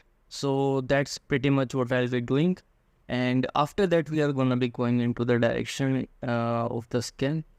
So that's gonna be pretty nice as well. By the way, the skin does have its layers, right? And you can see that in this particular case, the pores were the first layer and the skin randomness is the second layer. And after that, we are going to be adding some direction kind of a thing. So that would be the third layer. But yeah, this is something that you need to save as a separate file. Again, I've actually just said it previously. So just do that. And yeah, it is just going to be easier for you to go back basically. You don't want to do everything in one file. Otherwise, I mean, in this particular case, especially, if you were to mess something up, there is no going back. So just make sure that you save the file, as a separate, basically.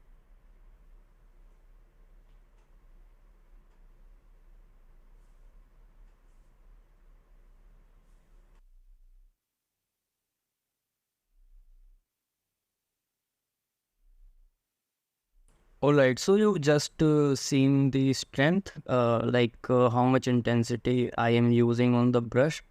Now again, obviously, if you're doing something for production, let's just say that you've done your lightness and now you want to do the skin details and you are doing that for production or for games or even for your personal project. You don't really have to do it this way. This is something that I'm doing so that artists can learn to work on the skin on their own without really have to rely on third party textures. But let's just say that you are working for production and you have enough budget.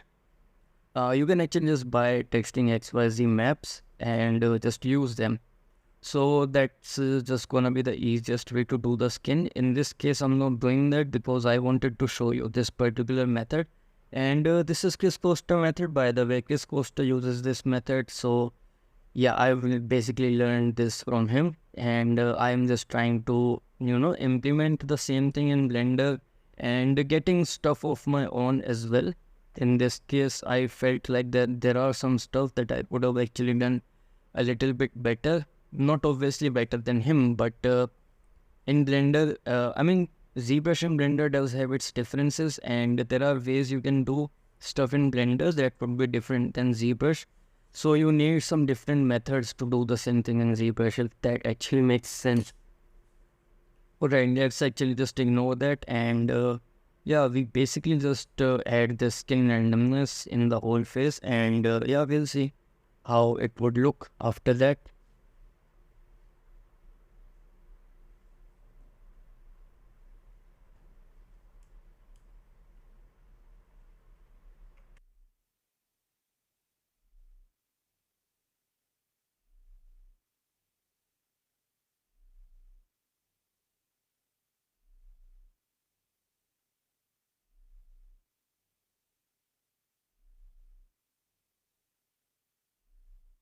Alright, so you can see that I've actually just undid it, and the reason for that is again pretty simple. I felt like that the strength was a little bit too much, so I've just undid that, and now I'm gonna be redoing this particular area with less strength. So yeah, this is also something that you can do if you feel like that. Yeah, the strength is a bit too much. You can always just go back. We do have this option of undoing because we are doing everything digitally. So yeah, this is something pretty repetitive. So let me just finish that. Then I'll come back and do the rest of the commentary because we are basically just gonna be doing more skin in this video. So let me just do this pass and then I'll come back.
Alright, so the next phase of this whole skin process is actually gonna start, and we are gonna be using this alpha.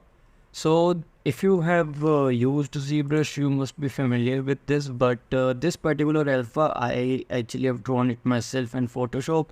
Yeah, it's not really that big of a deal. You just create some random lines like this, and you don't even have to make this, by the way. I'm gonna just give it to you. So the thing is, we are gonna be using this alpha, and we are gonna be creating some directionality in the skin that we've seen in the reference, by the way. So yeah, let's just yeah, use this. So it is a pretty simple alpha, by the way, pretty easy to create, but you are gonna get this for free, so don't you worry. I mean, not free technically, but you are gonna get this. So we can actually use it. We don't, let's just to put everything to default so that we know what exactly we are getting. And if I were to just use this alpha, alright, so this is, yeah, I still have not connected the alpha, by the way. So let's just do it right now, I guess. Yeah, let's go to, alright. Alright, this was the, I am actually trying to get the default settings actually, I think. That's why you can see that I'm doing that. So now we can actually just open up the alpha. So let's just open it up.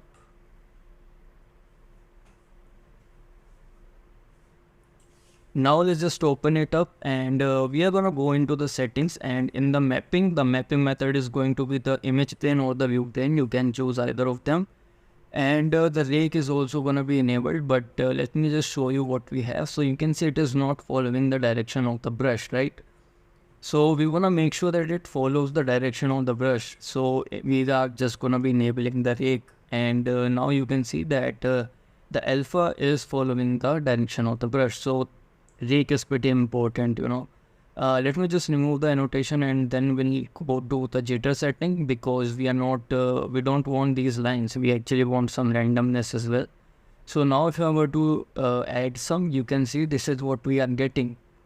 And yeah, this actually looks way better. So we are going to be just sticking to that. You can actually play around with some of the jitter setting. Yeah, I actually wanted some more spread, so I just increased that. But maybe not that much, so let me just decrease that. And yeah, you just need to play around with the settings. These are the only settings that we are gonna be using, so let's just do that. And yeah, I think this one actually looks pretty nice. Alright, let me just undo that, and now we can finally just start doing this. Yeah, this one of the things that you also need to do is you need to make sure that we remove the volume instead of adding. So I've actually just did that, and now we're gonna be using this brush. Also make sure that the strength is not too high, otherwise it is not really going to look that nice. But before we use the brush, let me show you some of the manual way of connecting the pores. So you can just connect the pores in the direction. Make sure that you don't create a long line, like only connect 2 or 3 pores at the max, and maybe 4. Yeah, don't do that. Don't create a line like this, otherwise it's not really gonna look natural. And if you are doing something like that, you basically branch out some stuff. I'll show you that in the future, don't you worry. But let's just connect the pores like this. Just connect 2 or 3 of them like this, and this is how you are gonna get this directionality stuff basically. Alright, so this is one of the steps of the skin where it is actually gonna be a little bit more laborious. We're gonna have to actually spend a whole lot of time doing this particular thing, where we are actually just gonna be connecting pores, and there is no short way of doing this. Like, I am actually gonna show you one of the ways that could speed up the process. For example, like this brush, and we are going to be using this direction kind of a brush. And the thing is, we don't really want to use too much intensity, for example, that we've used right now. The idea is to basically use it with little intensity, and then basically just pick few of those lines up and then carve them out. So I'll just show it to you. You can see the intensity that I'm doing it with right now, and you don't want to go higher than that. So the idea is again pretty simple. What you want to do, you want to if I were to just switch the reference, you can see that we have this connected pores, right? And yeah, we are gonna be just make sure that the direction brush that we've actually just created follow the same direction. So we are gonna be following this, and you can see that the direction is sometimes pretty random, and sometimes it does follow a flow. For example, you can see in this particular area it is flowing from eye to the nose, and yeah, we can actually see the same thing over here, which means that this is one of those direction kind of a thing that we can definitely add in the Johnny Depp. So we are gonna be doing that, and because this is actually pretty, what do you say, pretty clear, we can actually see it in the reference. I think it is a pretty nice idea to just add it. So yeah, let's actually just do that, and I am gonna just follow the reference to make sure that I add the same kind of a directionality. And after we are done with this brush, I am just gonna go in there manually and carve some of the pores out. So again, the idea is to basically just go in there and join the pores manually. And if you were to just look at the skin, you can see the brush direction that I'm doing. This is exactly what I can see in the reference, and that's why I'm actually just trying to match the flow, right? The flow of the skin basically. And this is super important. This is one of the things that is gonna make the skin look pretty awesome. And you can see that I'm doing it doing it in both the direction, not the direction, in both the sides. Yes, I could have used the symmetry. If you really want to, you can do that, and it is just going to save time.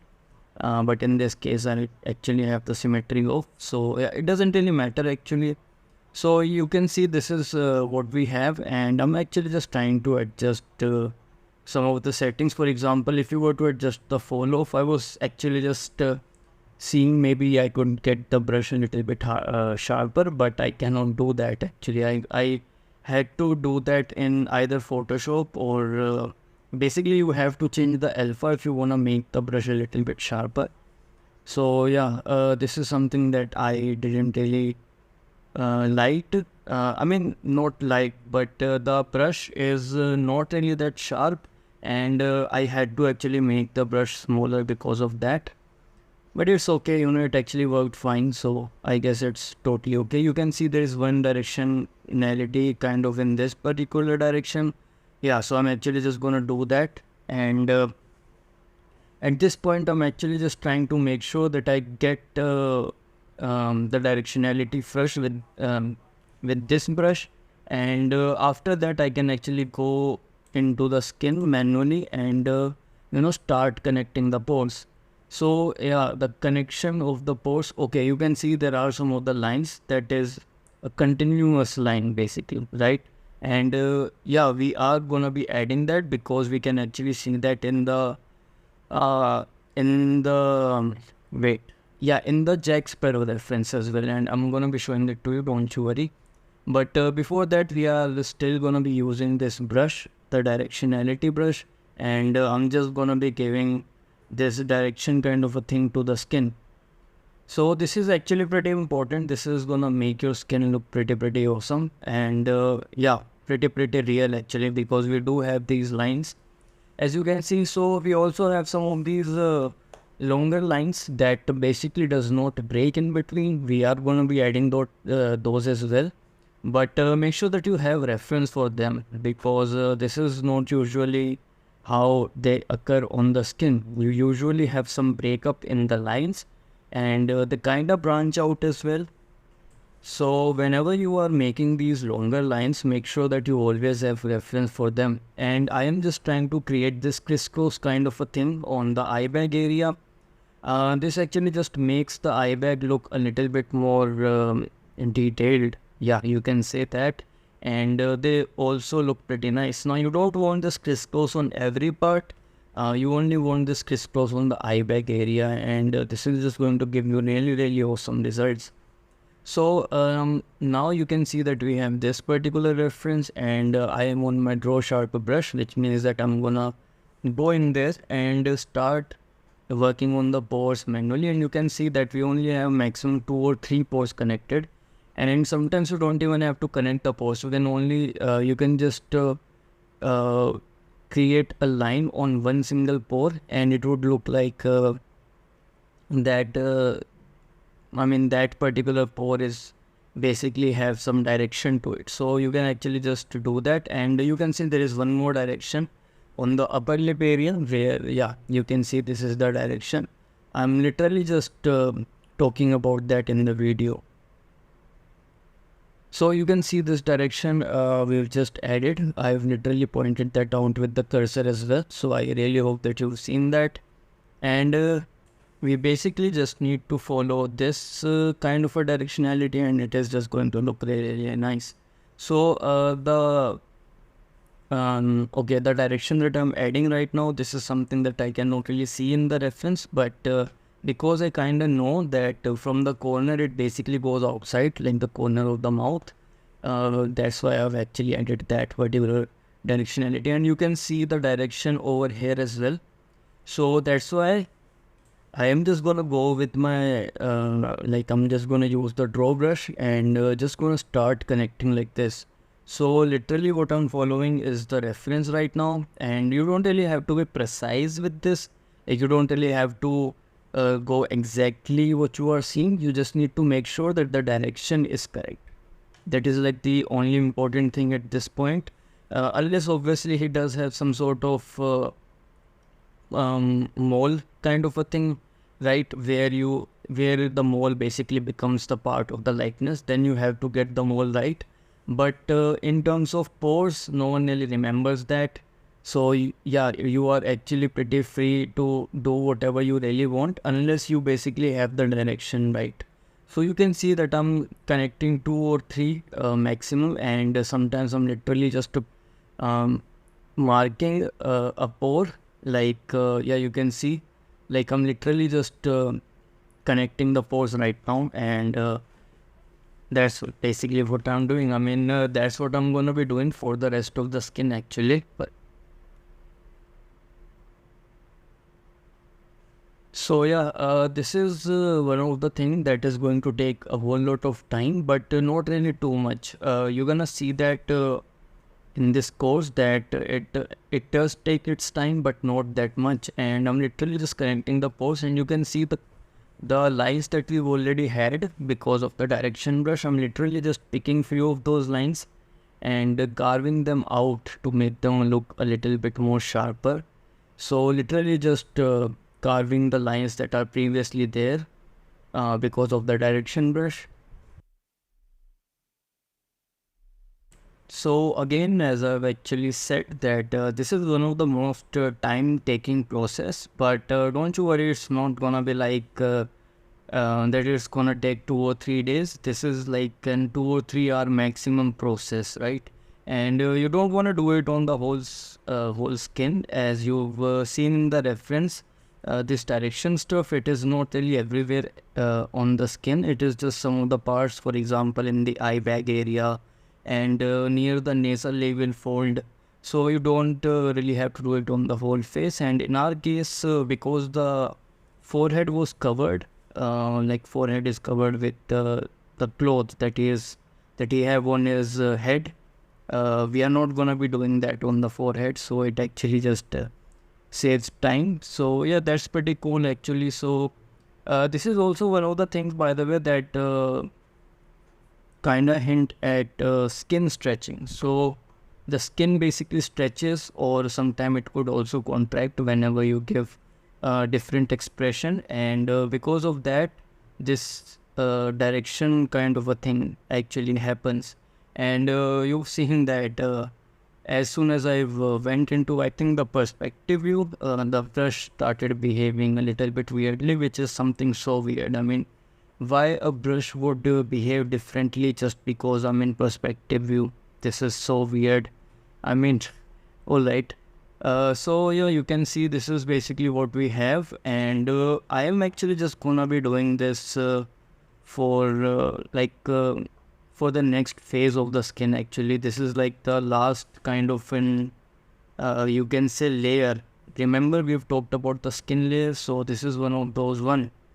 where we basically just added the pores first, and then we've added the random brush, which basically made the skin a little more bumpy, and then we've done the direction thing. So yeah, this is kind of the third layer. And if you want to go more than that, and if you have characters, if your character have pimples and stuff, then the fourth layer would be the pimples.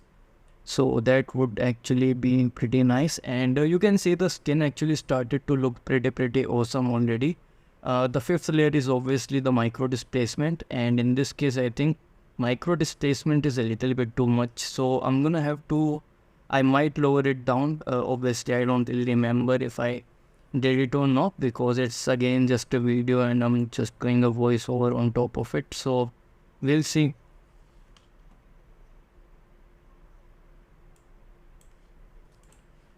So yeah, you can see the first thing that I'm doing is adjusting the scale. And yeah, this is, again, it is all just trial and error thing. If you feel like something is working with your character, then go for it. In this case I felt like that the scale was not right, so I just did that. And if you were to look at the nasal labial fold, you can see we do have some of these lines, but these lines are kind of alone, so we need to add more of these, right? And you don't want to see that, obviously, me just connecting the pores. So that is gonna be in the time lapse. And yeah, I'll just give you a time lapse where you can actually just see me connecting the pores basically. So that's gonna be nice. And yeah, I'm just gonna see you in the next one.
Alright, so in this video we are gonna be doing the cross on the face, and yeah, this is actually going to make him look awesome.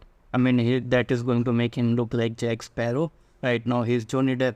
So yeah, before we do that, you can see that we've actually did the skin, and yeah, you've seen the process in the time lapse, and I've just shown you everything, so I don't really need to say anything in details. And this is how it looks.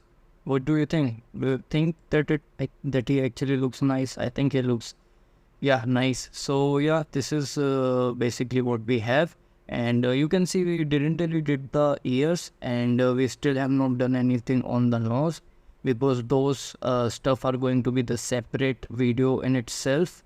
So yeah, that's why I only did the skin part and didn't really touch the nose or the lips or the eye bag area. I mean, I did touch the eye bag area a little bit, but not in details, and the eye bag area still needs to be done.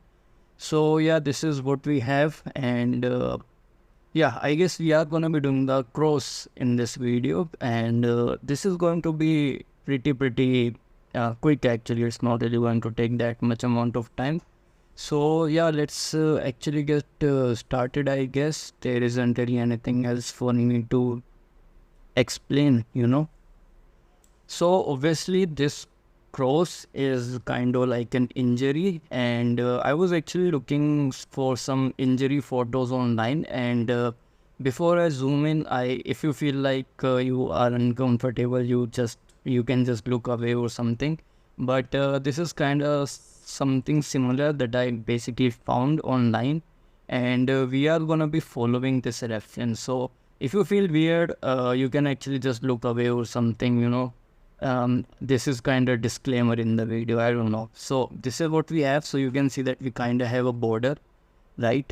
And you can clearly see we don't really have any sort of skin details, because that would actually be peeled off or something. So we're gonna be doing the same. We basically just want to remove the pores and stuff wherever we have this cross thing. So if we were to look at the same thing, you can see that we don't have any sort of skin over here.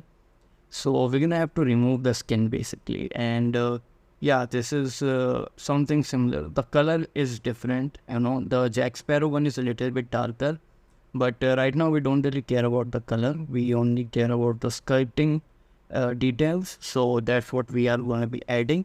And make sure that you turn off your symmetry, which I have turned off, so that's pretty nice. And I am just gonna be marking it first. As you can see, I'm literally just smoothing out the pores, and let's see what do we have.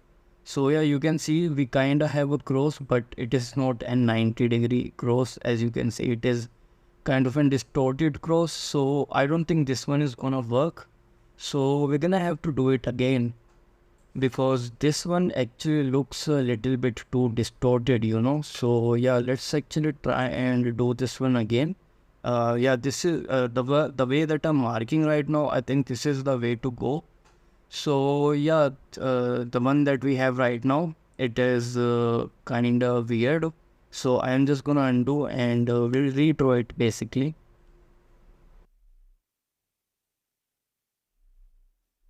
Alright, so let me just create a better mark so that we can actually just follow that, and this is something when I feel like is going to work. So I think, yeah, this is what we're gonna be doing. I mean, what we are gonna try to do. And yeah, so this is so much more cross-like. It is not distorted, and yeah, I'm basically just going to smooth the pores out. So again, the idea is there won't be any sort of skin in that area. So the first thing would be to just remove it. So that's what I'm just did, and you can see that it is not accurate from the front view, but it is still more accurate version of the cross, because from the front view the cross that we were getting, it was a little bit too distorted, and this one is definitely a bit better.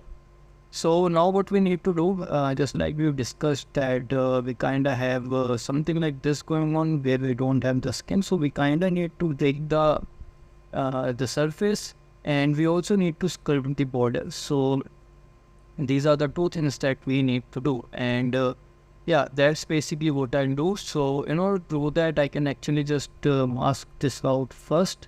So let's just mask it out, and we'll see what he'll do actually.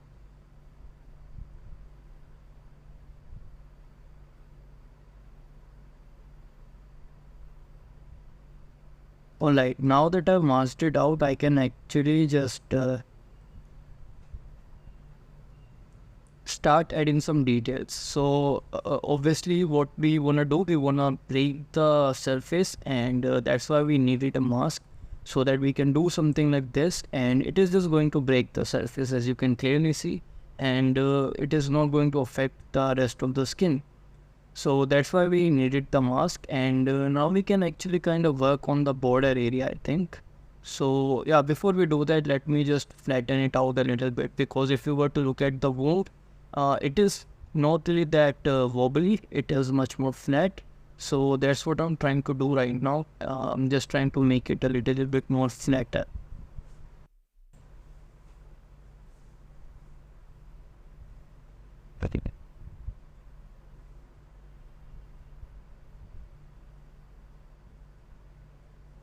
Alright, so I guess now we can just use the normal draw brush or the clay strip brush, whichever one you want to use, and basically do something for the borders. So that's basically the idea.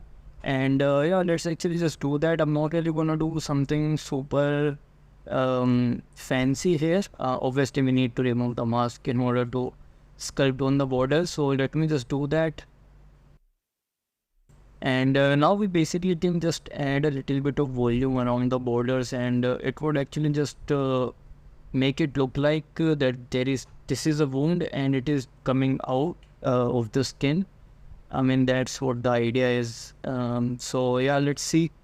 Uh, Alright, so while doing, I think we can actually just look at the reference as well in order to do this border thing, because I'm literally not looking at nothing. So yeah, let's just open it up, and you can see how it is. So first thing first, yeah, you don't really need to get this 100% accurate, and I'm gonna just put this off the screen.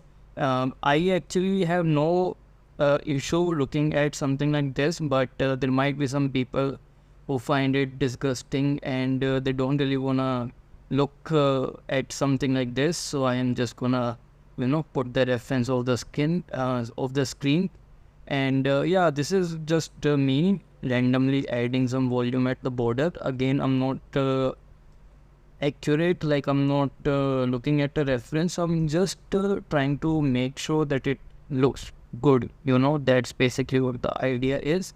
And I know this is not accurate, but it's totally fine.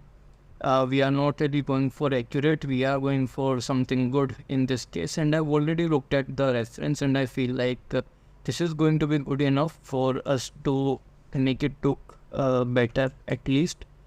And yeah, this is pretty much it for the wound area, for this crow's area. The only thing that I'm going to be doing now is to just add this in all the areas basically. There isn't really anything else that I have to do. I don't think that I do anything else. So this is pretty much it actually. And what you can do, as you can see, I'm just trying to break the forms a little bit more, like to make sure that I actually get more randomness, because more randomness is going to make it look more natural.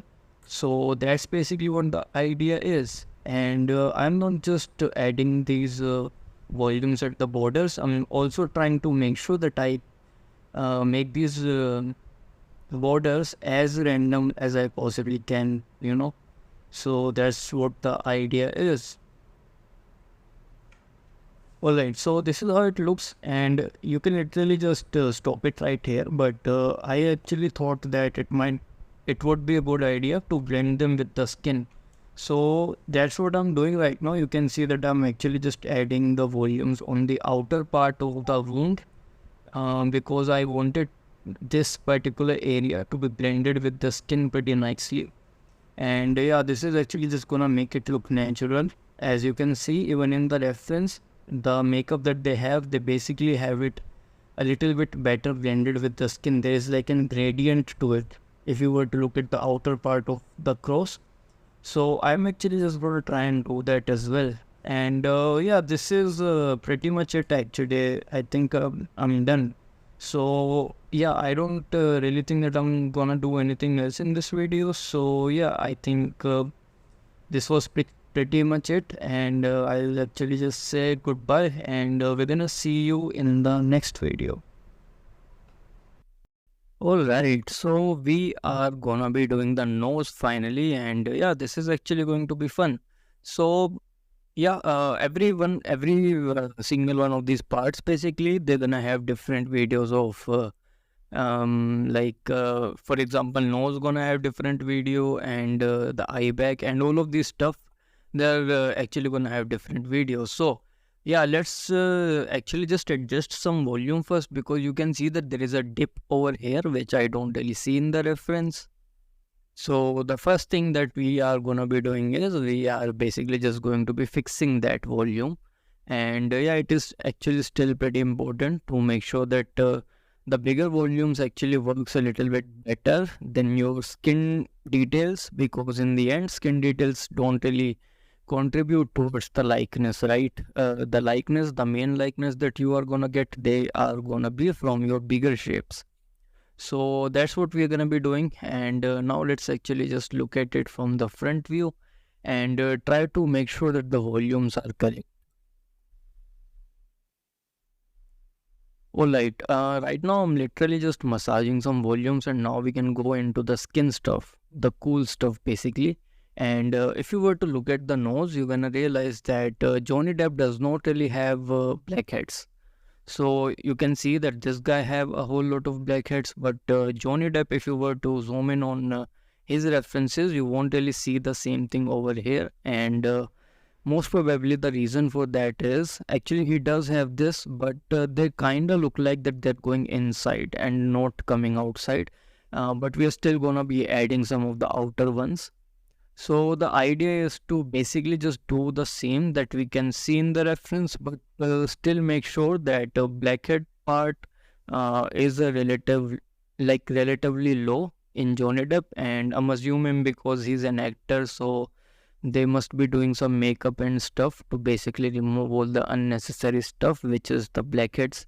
So we're gonna try to do the same as well, but you can see that there are no pores, so we are obviously not gonna be creating any pores.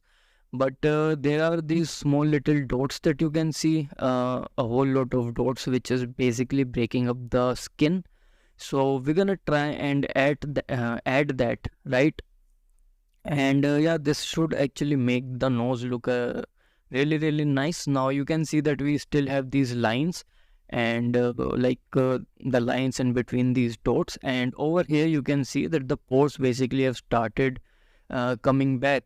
So we're gonna be doing the same, and you can see we've actually did the same. We've created the pores on the nose bridge area basically. So if I were to just increase the resolution, you're gonna be able to see the pores.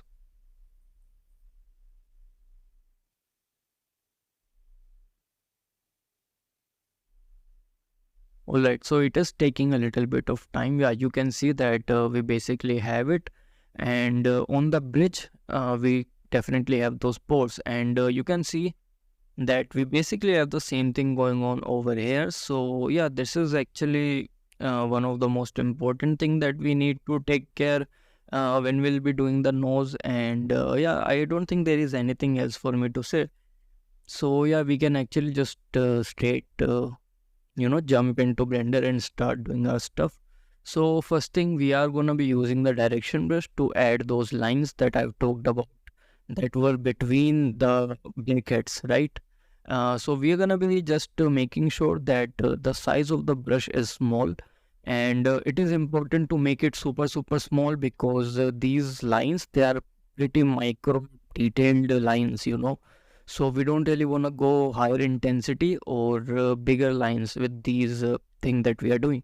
And you need to make sure that you actually have a circular kind of a movement with your brush, so that they basically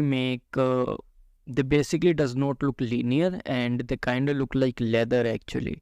So make sure that you have a circular hand movement, a circular gesture with your hand, so that they actually look kind of leather on the nose. Yeah, because right now we are not really adding direction thing. We are actually just trying to make the surface a little bit more rough. So that's what we are doing. And you can see the cursor, the my cursor actually, how I am actually creating circles. So just do that. Also don't to one area. You've just seen how it could make the surface look weird, like it is some disease or something. So yeah, avoid doing too much on one area, right? So spread it out basically. Make sure that you know do the same stuff evenly across the whole nose thing. So yeah, that's basically what the idea is. And you can see that I'm not really using the symmetry. You can technically use the symmetry for the nostrils and stuff. And as soon as you come in the middle part of the nose, you can actually just break the symmetry up, basically turn off the symmetry and just do the middle part manually.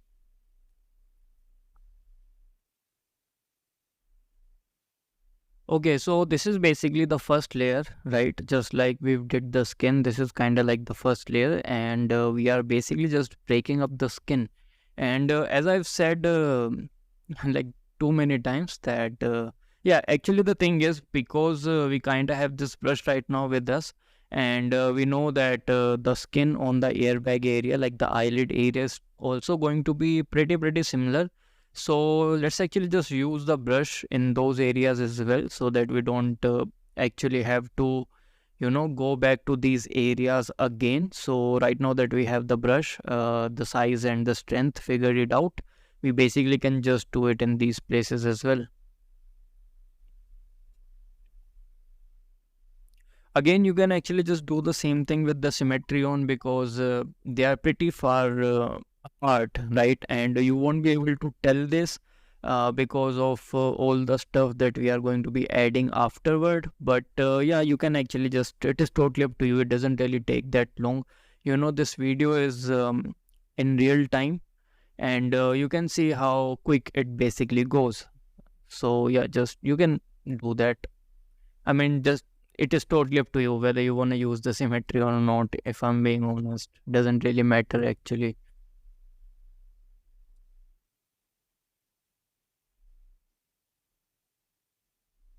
All right, so you can see this is one of my, yeah, these are some of the alphas that we are going to be using. So let's just I guess we are gonna be using the single pore brush, and then we are just going to be replacing the alpha so that we don't have to remake the brush from the start. So you can actually just oh wait, I'm not even replacing the alpha, I'm just making the copy of the brush. And yeah, that actually makes more sense. It seems like the past me was actually smarter than my present me. So yeah, we can actually just make the duplicate of the brush, and now we all we have to do is to just replace the alpha. So you can see that we do have the blackhead one, and we can actually just use that. So again, we this is how the brush looks, so you can clearly see. And we obviously don't want this to be that big, but if I were to show it to you, you can see that a part of it is going inside, and then the middle part is coming outside. So that's basically what this brush is doing. And I did this on purpose because that's how I felt like the blackheads are. They basically kind of create this dip, this hole, and then basically something black sort of thing comes out.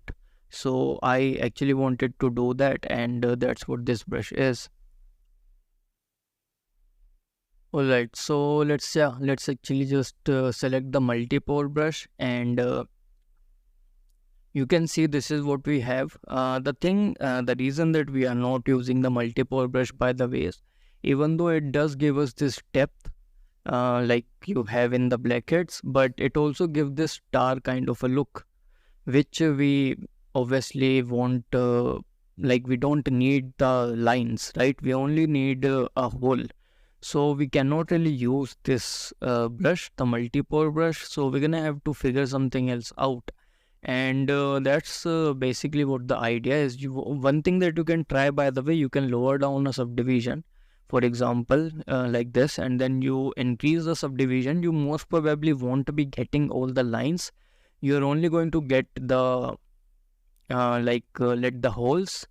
But the problem with this particular method is you can see how smooth the details are. I don't want the details to be this smoothen out. I actually want the details to be sharp. So this method won't actually work.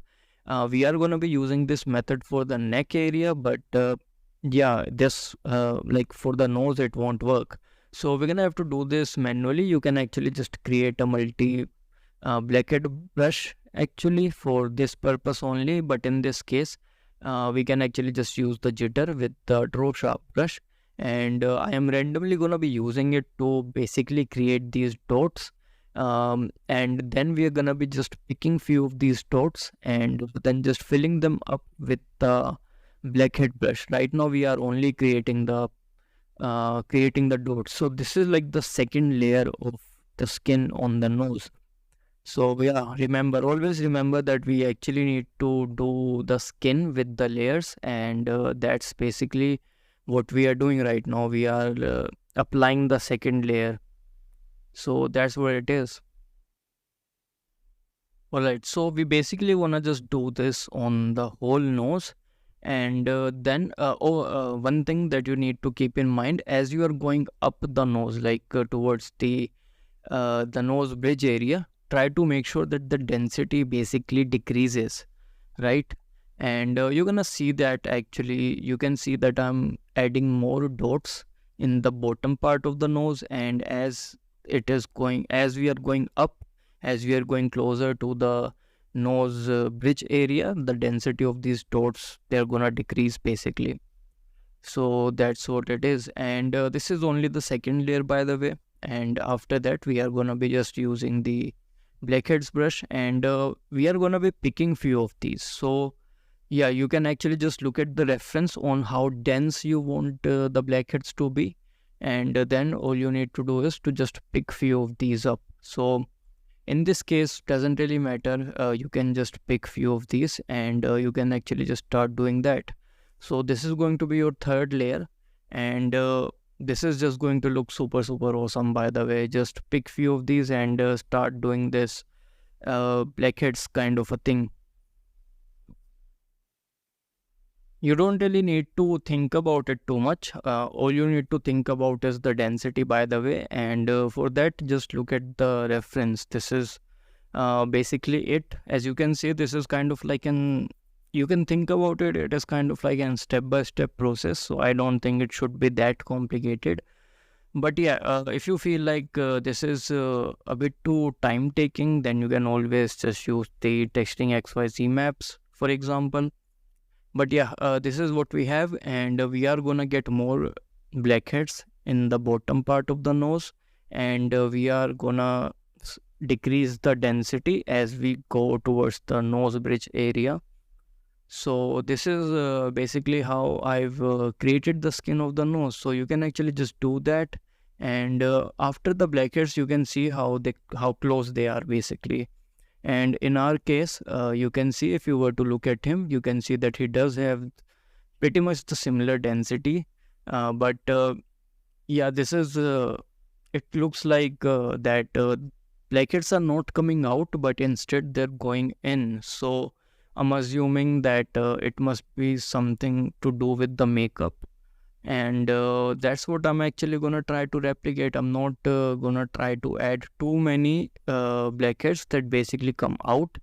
So basically what I'm doing right now is not something that I'm gonna do a whole lot of. We already have these dots and they're gonna work pretty fine. So right now the only thing that I'm trying to do is to just make sure that the blackheads that I'm adding, they basically just complement the skin a little bit better. So yeah, this is pretty much the second, yeah, not the second, this is the third step. After this we are gonna be adding these small little dots actually in between that we've seen in the reference. So that would be the fourth layer. By the way, at this point, you can actually speed up the video a little bit. My voice would be a little bit funny. You would actually, yeah, it would sound funny because when you speed things up, it kind of do that.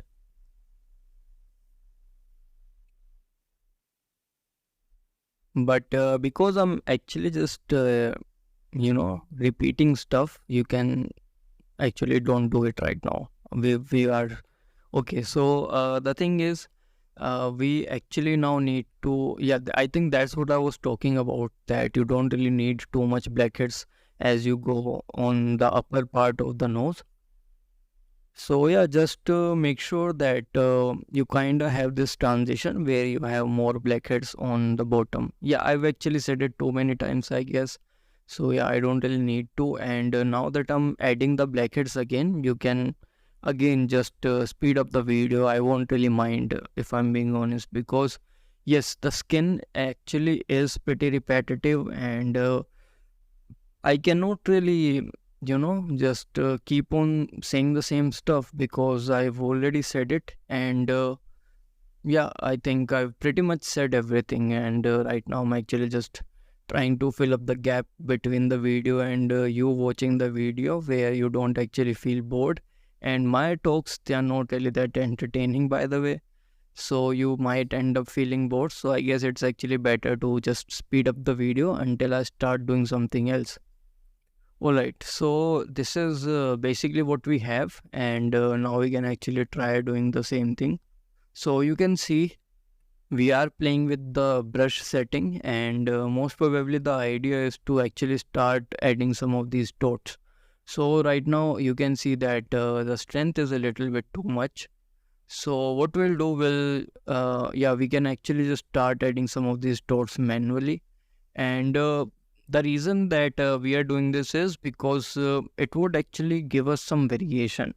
And the idea for the variation is, if you were to have these dots that we've created as the second layer, if they were to have same kind of a depth, then they would actually look kind of, it would not look natural. Basically, it would look that someone have put them with some sort of brush or anything, which we obviously did.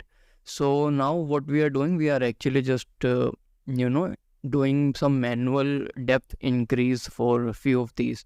So we are going in these areas manually and increasing some of the depth, and wherever we feel like we don't have some of these dots, we are actually just adding them.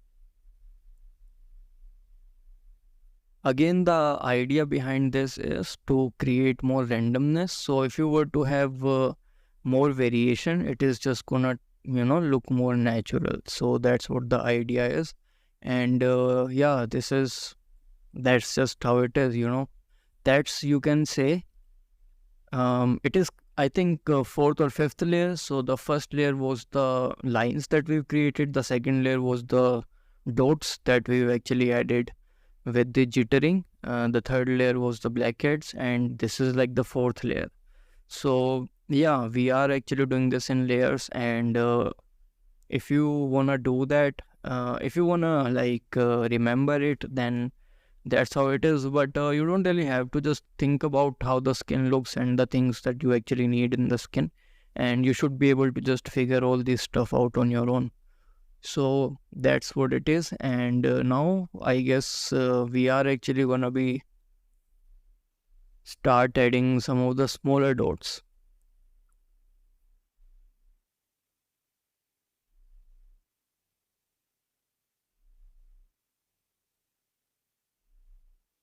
So we are back to the space brush, and we are actually just gonna be increasing the jitter.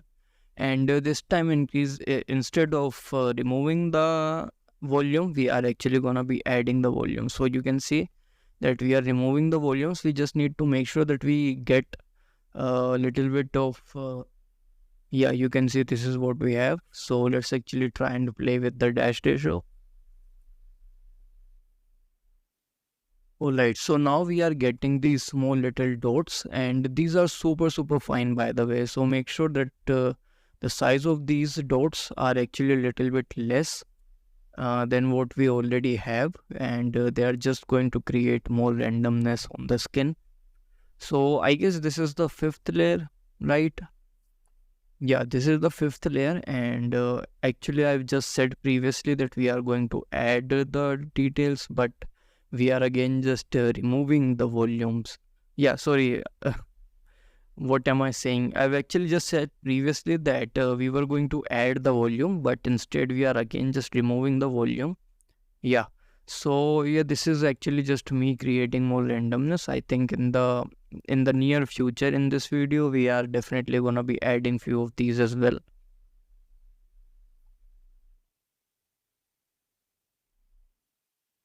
Alright, so basically this is what we have for the nose, and I'm really hoping that I actually start adding the volumes now, because I've actually just said it, and now if I were to not add it, I'm gonna have to go back and basically re-record the stuff.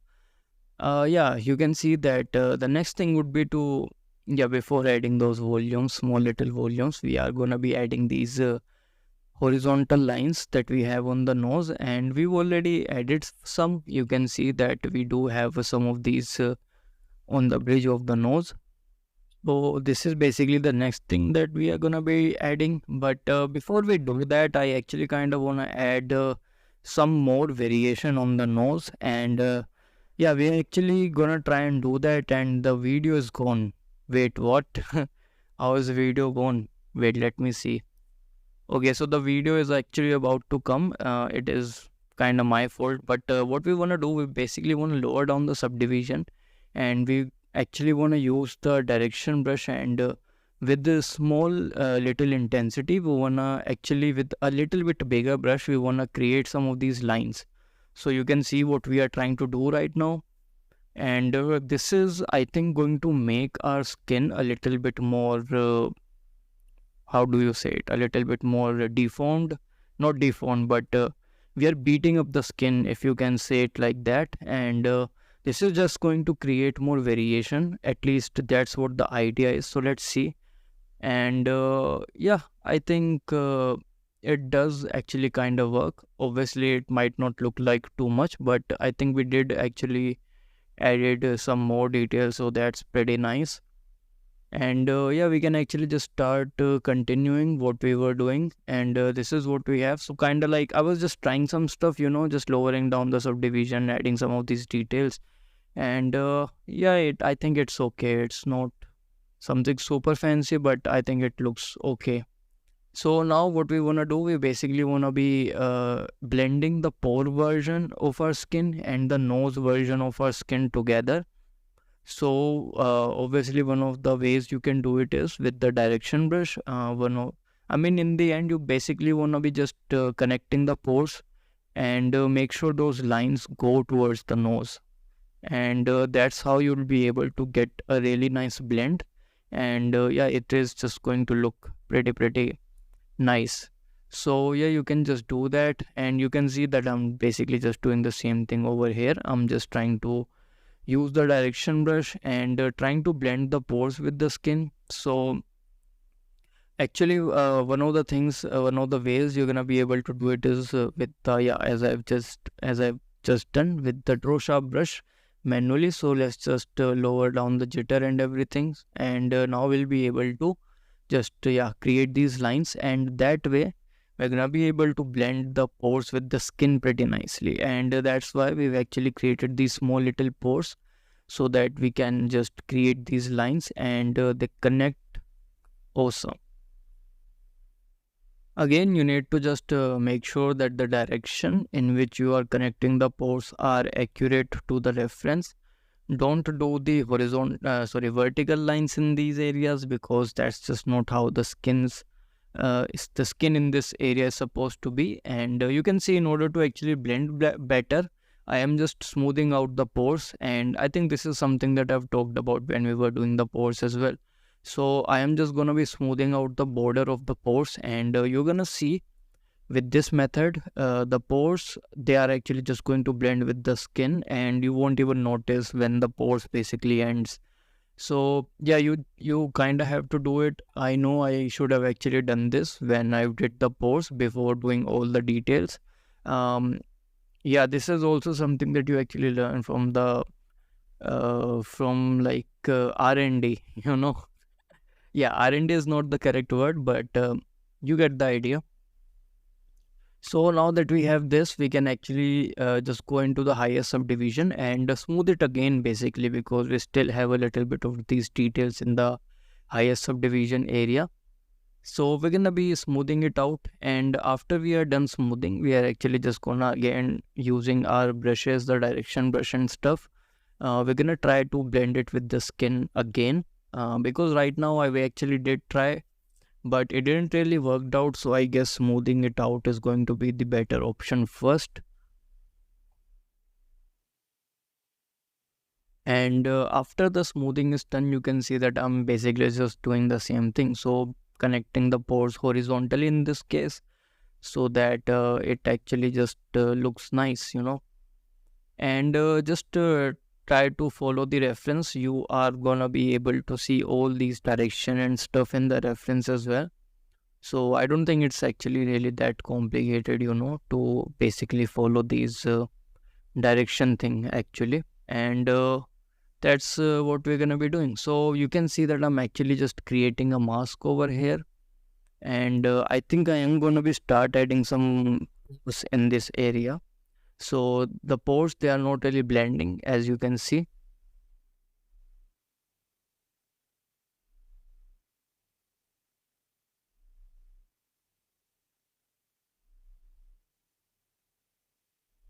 So what we'll do, we'll actually just create these pores and try to blend them, because I think I actually needed these pores in these area, and I have less pores, so I kind of needed the pores in these areas.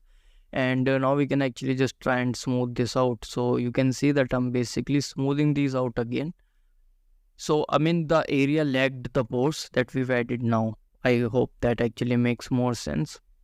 So because this area was pretty flat, it didn't really look that good. So I kind of had to add these. And now we are basically just doing the same thing that we did with the nose area. We are actually using this brush and using the circular motion with our hand. We are just trying to add some of these areas, and then we are adding the directionality. So this is also something that we did for the skin. So basically just repeating the layers that we did for the skin and the nose, you know. And if you were to look at the reference, we kind of have this direction on the nasal level fold near the nose area. So we are actually just doing the same thing over here as well, just using the direction brush. But yeah, right now we are using the draw sharp brush. So again, the simple thing, using the direction brush and then actually just going in there manually and doing the pore connection with the draw sharp brush. So yeah, just do that, and your skin is actually going to look pretty awesome in the end. Obviously, it is gonna be a time taking process. So again, I'm actually just keep on saying that if you wanna like save some time, you can always just skip the skin part with this method, you know, the manual method, and you can always just do the skin with some sort of textures. Either you can get them from 3D scan store or texting XYZ, doesn't really matter. Or you can actually just scan your own skin. I don't know. Do whatever you basically want to do at this point. And yeah, the reason that I'm actually teaching you doing the skin this way is because if you can make skin look good with this method, you're gonna be confident enough to make the skin look awesome with any of the scanning method, basically, because that is like the easiest thing for you to do. That would be the easiest thing for you to do. So yeah, that's basically what the idea is. And in this area you can see that the skin is pretty smooth.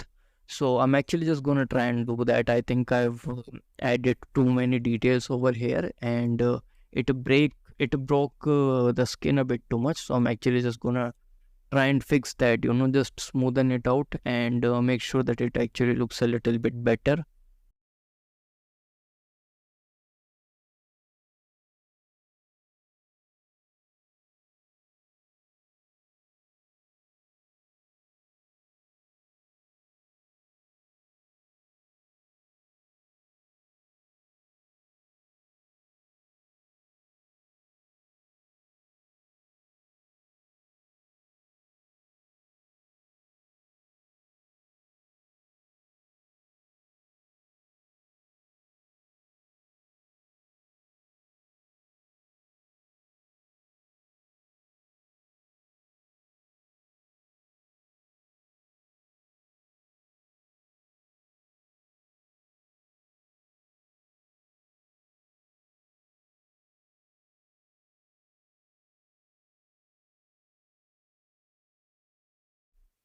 Alright, so now that we've rebuilt the nose area that we've smoothened out, we are basically just going to continue doing the same stuff, which is to basically just connect the pores. I know this is not part of the nose, but sometimes I actually just, I just go to the skin and basically just start connecting the pores. The more the better, basically. So yeah, that's just how it is, and we are actually just gonna try to make sure that the skin basically have everything that it actually needs to be. And again, it is a time taking process, but you can see this is kind of like a 30-minute video. How long does it take for me to do the nose? Let's just add 5 or 10 minutes more for like all the, what do you say, for all the speed up areas in this video, and you are actually gonna be able to do the nose in like 35ish or 40-minute max, because that's how long it took me to do the nose, right? So I'm just gonna assume that we'll be able to do it in the similar timestamp as well. So yeah, this is how it is, and you can see that I've actually added these dots so that they actually blend with the skin, because the pores are kind of decreasing as they're going towards the front of the nose, and that's basically what the idea is right now.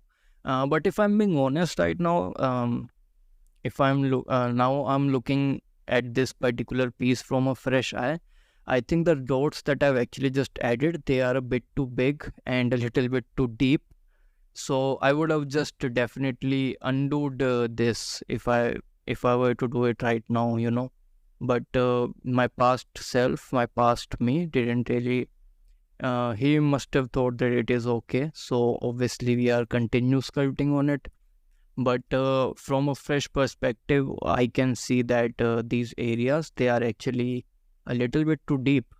So that's just how it is. And now I think it is finally time to add these small little dots.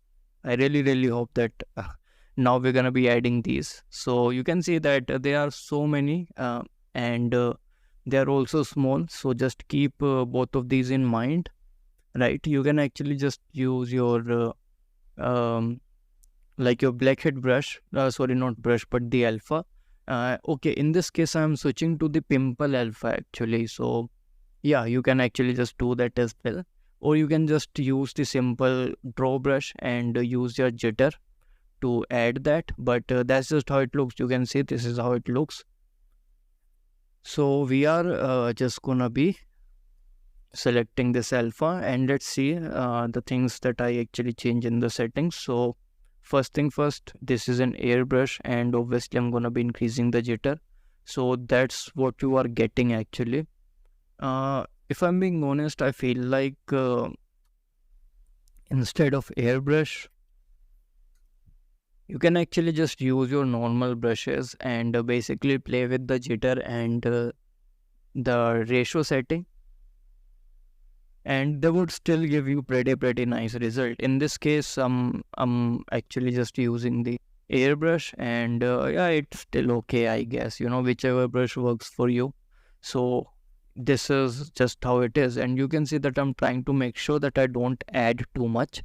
For example, what we have right now, so I'm just gonna try to decrease the strength so that it just does not look it should not look like that there is something weird with the skin.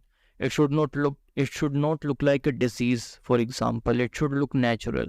So that's why you can see that I am going pretty low with the intensity, and yeah, you can see that I'm not really going big or intense. I'm actually going pretty small and pretty less intense.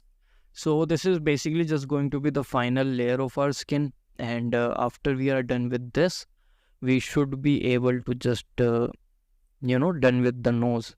So that's actually what it is.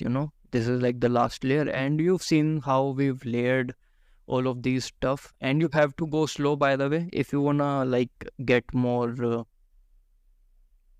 dots. You wanna go slow because we are using the airbrush method, because in the airbrush, the smaller you go, the more you get, right? And the faster you go, the less you're gonna get.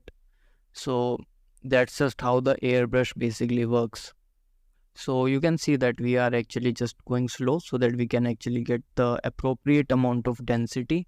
And yeah, this small little details, it is actually just going to look pretty nice, especially with the SSS, by the way, because subsurface scattering, when you use that, you're gonna realize that these small little details, this they basically create this small uh, bright areas, and they just look pretty awesome. They kind of look like skin, actually, only the skin is coming out or something like that. So yeah, they do look pretty awesome. And yeah, this is actually the last layer, and it because we are at the 35-minute mark.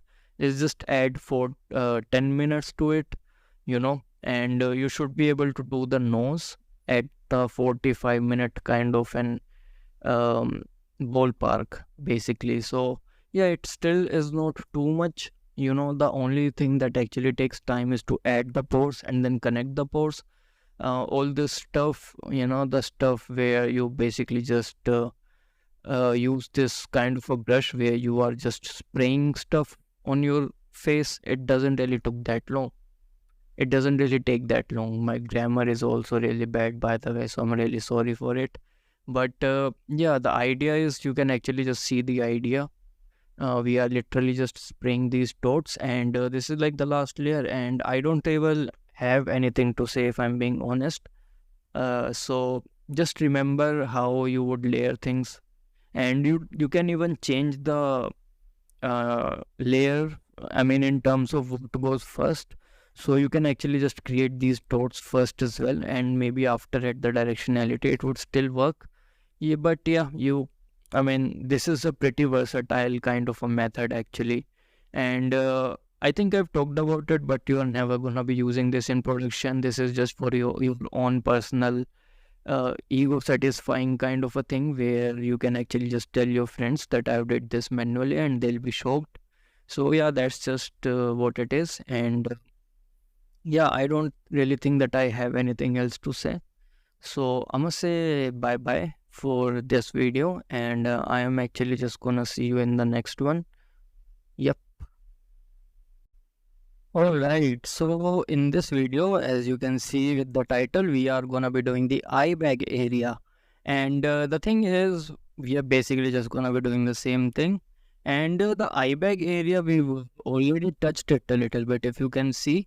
So we kind of just need to complete it at this point. Alright, so let's actually get started. As you can see, we have the reference over here, and again, the thing that you need to make sure you want to do is directionality. So there are two directions, basically, if I can say that. The first one that you can see, if I were to actually just point it out, yeah, that is going downwards, as you can see. And we have the same thing going on in the reference as well, right? It is going downwards, just like I'm doing with my cursor. And the second one is basically at the 45-degree angle, crisscrossing it. So you can see that there are two kind of direction, the one I've just pointed out, and the second one that is crisscrossing it.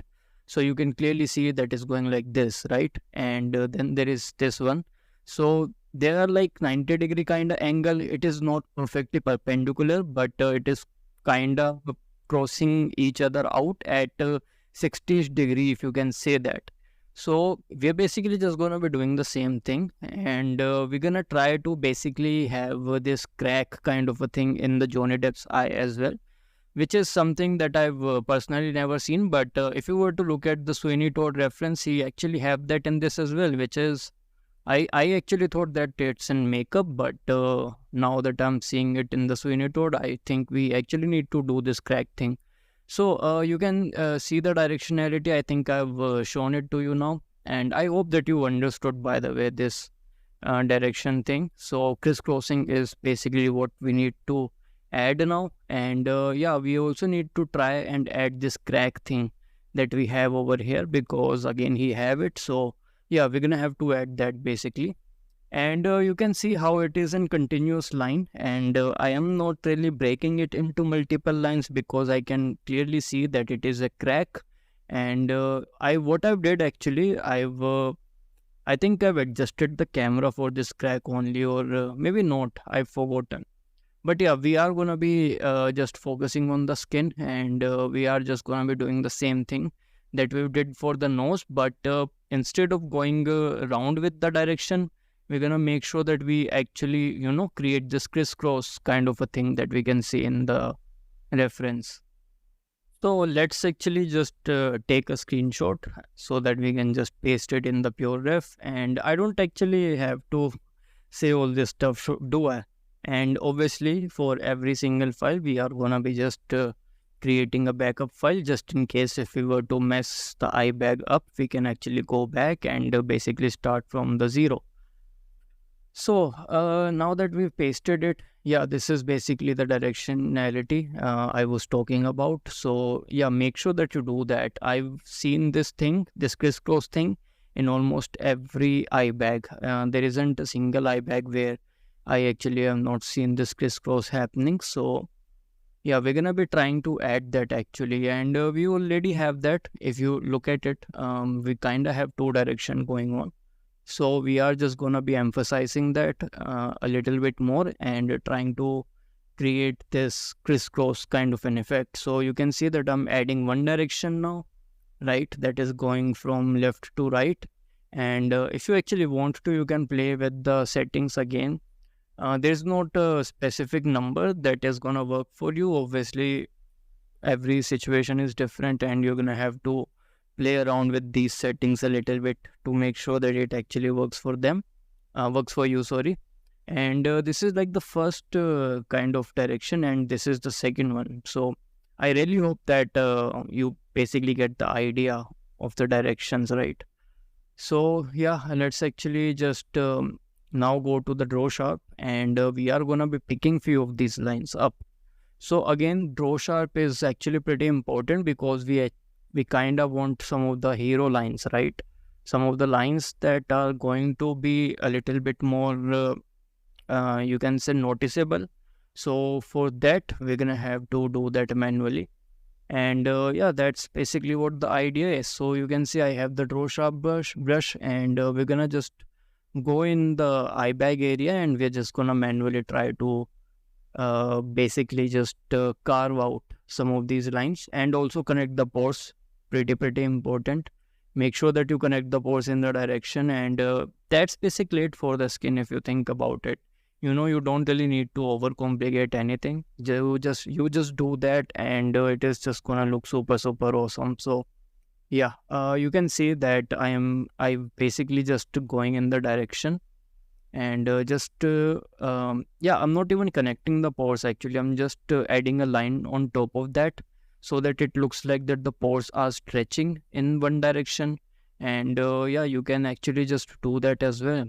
You don't have to always connect the pores. And I think when we started doing the scan, I did actually have talked about I've talked about this, I think. So yeah, you just need to do that. And now we obviously, one of the most important thing I think in the eye bag area is this crack, and we just need to make sure that it looks nice. Now you're gonna see that I'm not gonna follow the reference 100%. So what I'll do, I'll actually just the lines that we already have, we're gonna be just picking few of those, and we'll actually just branch them out a little bit. And one of the things you can see is that this crack is pretty deep. So we're gonna have to do that as well. By the way, why is there a crack in Johnny Depp's eyes? I think Amber Heard broke his heart and kind of the eye bag area as well, which is okay. All right. So yeah, you can see that I am actually just trying to give this direction thing. You can clearly see the direction of the brush that I'm, doing the stroke. I am basically just following the reference, and there is this crisscross that is happening, as you can clearly see. So again, me just following the reference, there isn't really anything complicated that I'm doing, and the skin is pretty forgiving, by the way, at this level of details, because no one really remember each and every single pore, like, right? So you've already got the Johnny Depp's likeness. All you need to do is get decent enough details in there so that it actually look good. And yeah, you don't want to be creating these lines. You always want to branch out, just like I'm doing. Like I'm just creating a line and then I'm stopping there, and then I'm just continuing a line from the side of it, and that way it actually just looks pretty nice. All right, make sure that you actually don't get any details beyond the eyelashes, by the way, where the eye bag, like the, where the no, wait, where the eyeball meet the eyelid area, basically, because that part is supposed to be glossy, and we don't want to add details and basically make it look weird. So you can see how some of these lines, they are actually just connecting with the pores as well, which is, oh, like, I'm gonna be honest, I've never really seen that before, but I am still trying to figure it out, myself, because again, every portrait is different, right? You actually learn yourself from every portraits as well. So in this one, I am actually just trying to create this crack kind of a thing, which is, again, I cannot get my head around on how could someone have something like this. But okay, I guess at this point I've actually seen everything. I feel like I never really thought that I'm gonna have to create and crack kind of a thing on an eye bag area. Most probably, if you are creating a character who's not Johnny Depp, obviously, you won't be having this crack on your character. Like you can actually just follow a normal guy reference, and you'll be good to go. So yeah, this is like the next thing. So remember the random brush. Well, we are actually going to be using that over here. The reason for that is pretty simple. If you were to look at our eye bag area, it looks actually flat, right? And we don't want this to look flat. We actually want some sort of surface abnormalities. Okay, thank God I've actually just said that. So the idea is to not make it look flat, because it actually looks boring if it is flat. So you can see that I'm actually just adding these random details, and this is actually just gonna make it look pretty nice, I think. Again, I'm actually just solving one problem at a time. I knew this direction thing, so I actually just did the direction thing with the brush, and then I felt like that it is a pretty flat. Okay, so yeah, this is like the next direction thing, if you can actually see it over here. So we're gonna have to add that as well. So on the upper eyelid, you can clearly see what the directions are, and you kind of see that in this. Yeah, you can see that we basically have the same direction. So you cannot really see that in the Sweeney Todd, but you can definitely see it in these references, even the Jack Sparrow one as well. So now that we've confirmed that we have this direction that is going across, not across, but in this, yeah, the direction that I'm drawing right now, basically, or sculpting actually. Yeah, you basically have that, and then it gets parallel to the eyelid border, right? You can see how it gets parallel. So I am basically just adding that as well. Literally just looking at the reference and trying to match as best as I possibly can. This is basically what the plan is. All right, so now we basically have this, and you can see how we don't want any details on this particular area where you have your eyeball interact. So yeah, we just need to make sure that we don't get any of this detail over here, and even if you do get any, just smooth it out. Just remove that by smoothing. So we are basically just copying this direction thing that we are seeing in the reference, and this is pretty much it for all the skin areas, maybe other than neck is going to be different. You're gonna see that, wait, I think lips are different as well. We don't we don't actually have pores and stuff in the lips, so I guess nose and eye bag are pretty similar, and the ears are pretty similar as well. Actually, ears also have something similar. They don't have this direction thing, but they're pretty similar to the nose actually.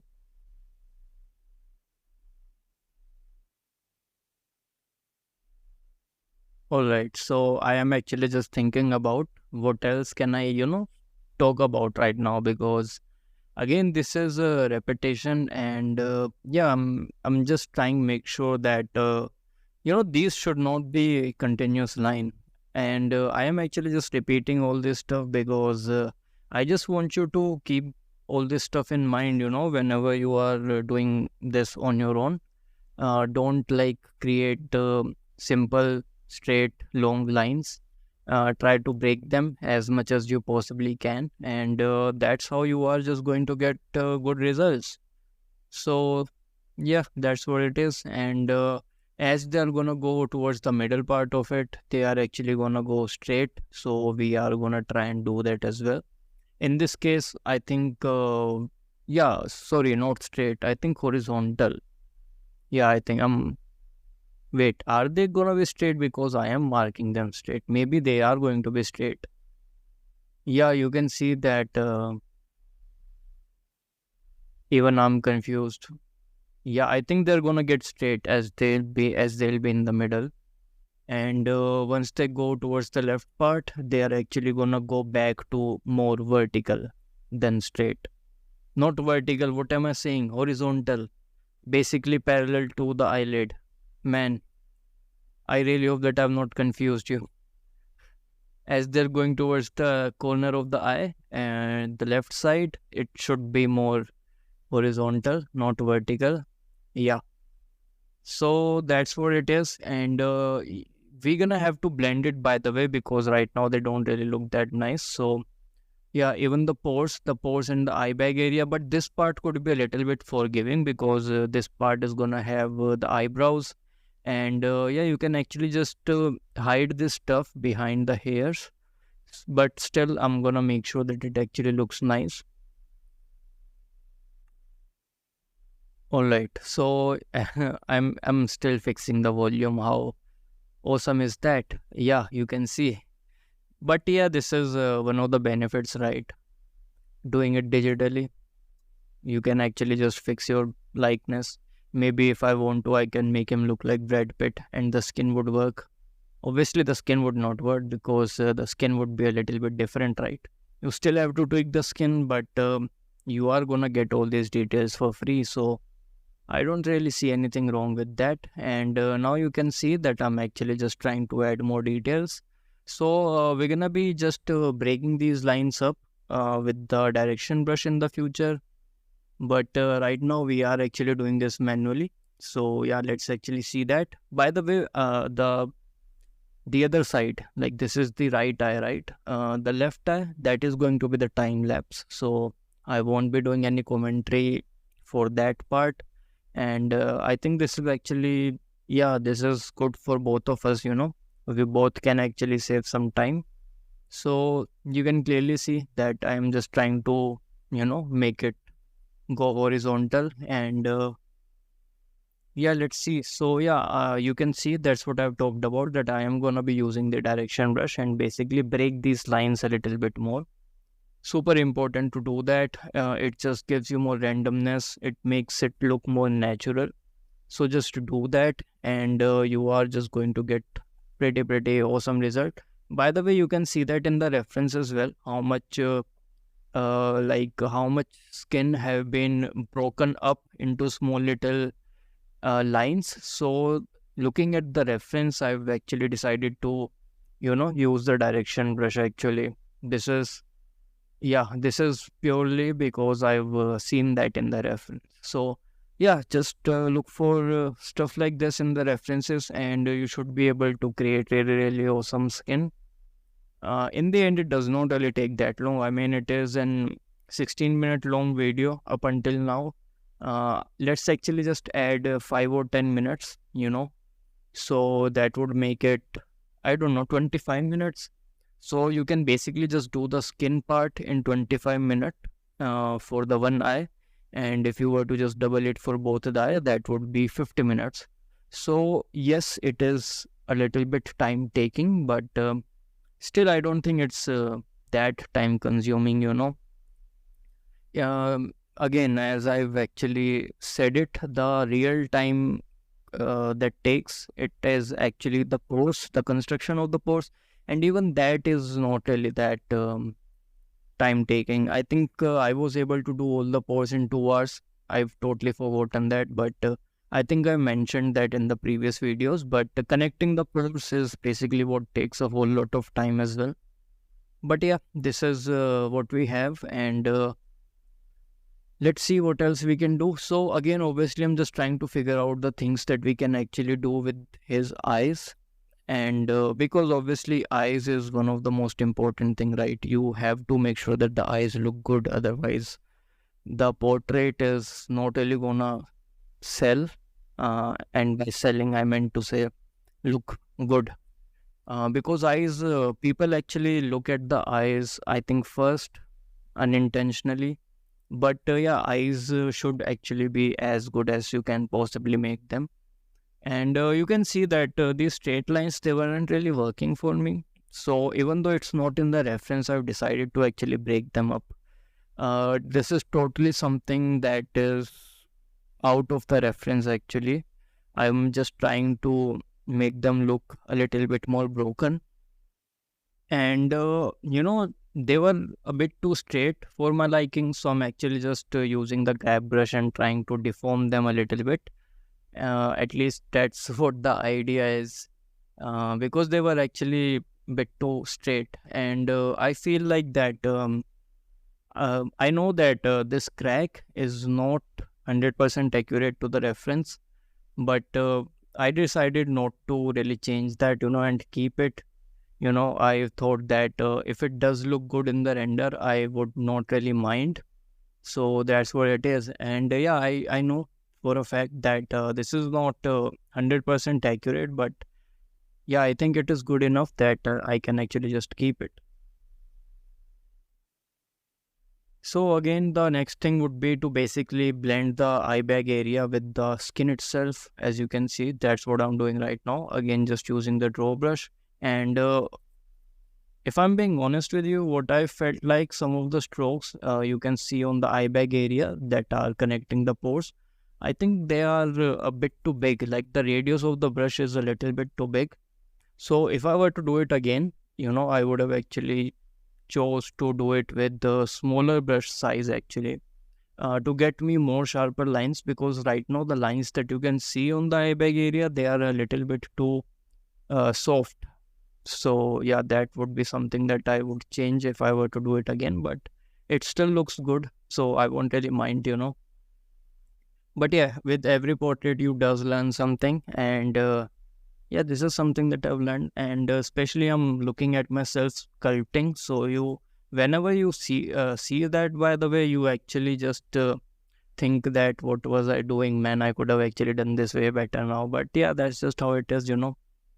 And yeah, you can see that the only thing that is left with this video, I think, is to just connect the pores and stuff, because on the other side you are just gonna get a time lapse. I think the time lapse is in this video itself. I'm not really quite sure. I'm gonna have to see actually. I think it's in this video, so you don't even have to watch different video. You can actually just continue watching this, and you'll be able to just see a time lapse. So let's see what else we can do. I'm still just looking at some of the references, and yeah, I don't think that we actually need to do anything else. The only thing that you can do, by the way, is for the eyelashes. But before I do that, you can see that I'm still just adding some random noise on the eye bag area, on the eyelash area as well. At this point, it is also an eyelash area. So yeah, to make it look a little bit more not so flat actually. Just want to make sure that it does not look flat. So one thing that you can do wherever you have eyelashes, after the eyelashes are done, you can do that actually. Let's just say that you've created your eyelashes. What you can do, you can go into the sculpt mode and basically just create some bump wherever the hairs are. And this is actually just going to make the hairs look pretty awesome. So yeah, that is also something you can do. I don't know if I don't think that I've actually done that in this course. So yeah, just yeah, I'm just telling you one thing that you can do. We actually have not made the curricula yet, which is quite okay, I guess, at this point. I guess in the near future, I think the next video or maybe the next video. But yeah, we are gonna be creating curricula pretty soon, and that's gonna be fun as well. Not really, not too many people actually show you how to create nice curriculas. So that's gonna be nice as well. And our curricula, it's going to be good looking, but not accurate to the real world. And you're gonna see that why when we'll get to that part of the face. But yeah, right now you can see that I'm actually just adding more of these circular direction thing, which is going to make the eye look a little bit more leathery, which is something that we want. You can actually try that on the skin. I was just trying how it looks, and yeah, it could look good, but we have the micro displacement over here, so I don't really think that we actually need to break the skin more. I think what we have right now is good enough. You don't really have to do this on the skin. As I've just said, I was just trying stuff. All right, so most probably after trying, as you can see, I'm again at the eye back area, and we are most probably done actually, because I can see that we are actually pretty much done. I don't really see anything else like some different layers adding. I am actually just gonna keep on doing the same thing. In this case, just connecting the pores and stuff. So this is something that you already know, and I don't really need to explain anything else. I think there isn't really anything new, and this is how you would actually do the skin for the eye bag and eyelashes area. And yeah, again, you can see that I'm just using the direction brush and re-adding some of these lines. In some of these area, I feel like I've overdid it, but yeah, if I were to do this again, I would have kept the intensity a little bit lower. But yeah, this actually does look pretty good to me. And this is how you would do the skin for the eye bag. And I mean, the process for the skin is pretty much similar for most of the area, if I'm being honest. You don't really have to, you know, um, change the process too much. You just have to, some, I mean, sometimes it does change a little bit. For example, you would not get pores in the lips area, so that would be a little bit different, but you're gonna see that most of the methods are going to be pretty simple, I mean pretty similar. So yeah, that's pretty much it, and I would say this would be for the video. And yeah, I know the video is long because I've just realized that the time lapse is gonna be there. So yeah, there is no reason for me to just keep on talking, and I'm just gonna be let you watch the time lapse, and I'll come back after the video.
All right, so this one I guess is going to be the fun one because we are gonna be doing the lips in this video. So yeah, let's actually get started. And yeah, you can see that we did actually have created the eye bag on both the side, and the crack is not symmetrical. So this is actually pretty nice.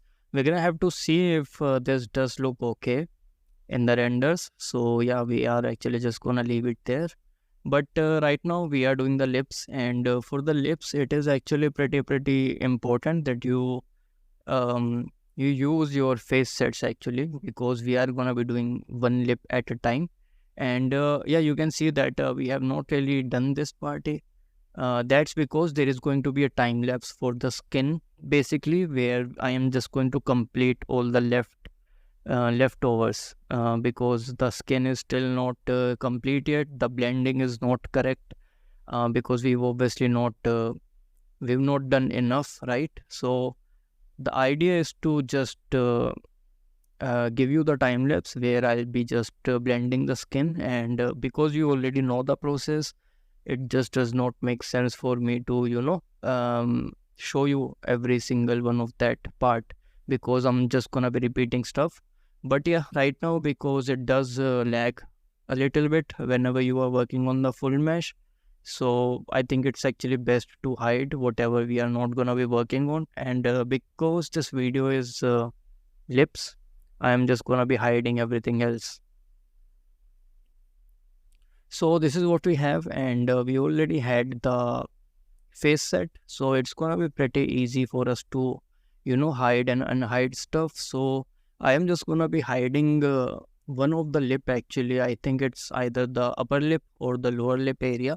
But before we do that, let's actually just look at the references, because references are again one of the most important things. So I'm a open this, and yeah, it does. This website is a little bit weird if I'm being honest. it it just okay, it just have opened now. So we're gonna try to look for someone who basically have similar kind of lips. So yeah, we are most probably gonna be looking the young ones, because right now Johnny Depp is actually young.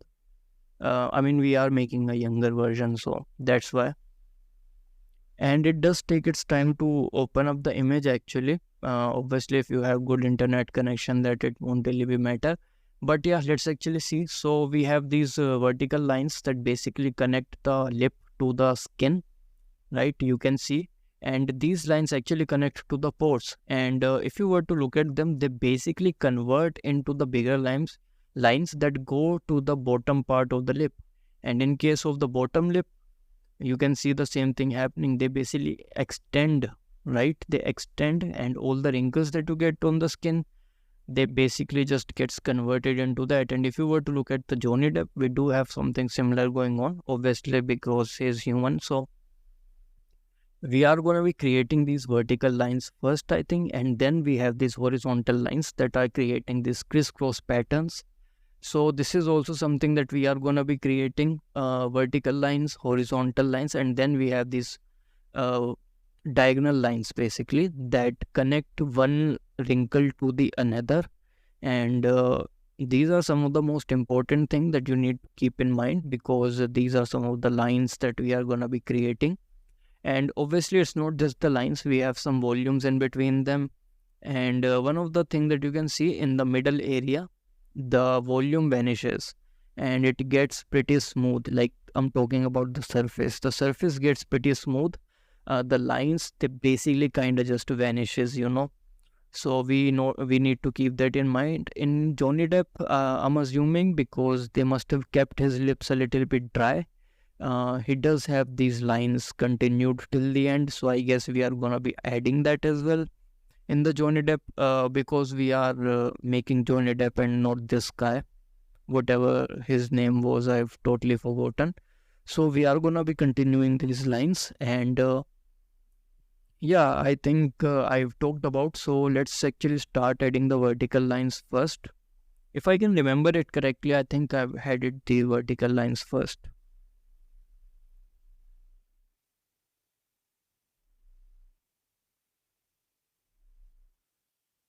So obviously the first thing would be to actually hide one area, like one of the lip. You can hide either of these, actually, either the top or the bottom. In this case, I've hit the bottom one, and we are gonna be working on the top lip. The upper lip, actually. Top lip is, I don't think it's, yeah, upper lip actually makes more sense. And now connecting the pores again, we are actually just gonna be start creating these vertical lines, which are gonna be converted into our main lines that basically go down the lips. So let's actually just do that. And this is something that you don't even have to look at the reference for. So yeah, just to do that, I'm gonna be taking the screenshot, as you can see. And because of the power of editing, you don't even have to see the process of me taking the screenshot. So yeah, let's just do this first. We'll just add the vertical lines first. Remember, don't do them parallelly, by the way, and make sure that you don't do them at the similar distances as well. So even though they are pretty vertical, you can see them in the reference, still have a little bit of variation in them. Like don't just at the same distance, just mindlessly create some vertical lines. Obviously you can actually just use the symmetry, because in these areas the pores are symmetrical. So it is totally okay that if you were to use the symmetry. In this case, I'm not really doing that. Actually, for me, I usually don't use symmetry whenever I'm working at the skin level, and I think I should actually change that, because I can save a whole lot of time. But yeah, it's okay. It doesn't really matter that much. It doesn't really take that long to add these vertical lines, so it's totally fine. Also, make sure that you are changing the direction as you are going towards the corner, because then it won't be exactly vertical from the front view. They are actually going to start going inside a little bit. So make sure that you do that, and you're going to see that actually as I'm going to go close to the corner, that the direction of these lines basically changes towards the corner of the lip. So yeah, just do that, as you can see. So yeah, you've just seen that. So now we are gonna be doing the same thing to the other side, and yeah, just do the same thing. Just use the draw sharp brush, and yeah, but I mean, just listen to some music or something, because when you are doing skin on your own, you have to kind of you have to get this habit of doing something like this. But yeah, again, if you are doing this for production, and I'm gonna assume that you'll most probably gonna be doing all this stuff for production, you won't have to do all of this stuff manually. But one of the benefits of doing this is, let's just say that you are indeed doing this for production, and there are some, okay, before we do that, you can see that I'm actually adding the pores, because I felt like that they weren't enough, and I added them with a little too much intensity. But it's okay, they're gonna blend pretty fine, so I won't really mind. But yeah, as I was saying, that even if you're doing something for production and you are using all the scan datas to fix the skin in the scan, it's gonna be pretty easier for you to do, because you can do the skin like this. So obviously it's gonna be easier for you to actually fix the scan data, right? So it just gives you the confidence to even work in the production, I would say. And that is one of the best thing that you would get out of creating skin like this. I mean, it's not something that I do. It is also something that Chris Costa do. So I won't yeah, I mean, if he does it, then I think there must be something right with this method, right? So that's what it is.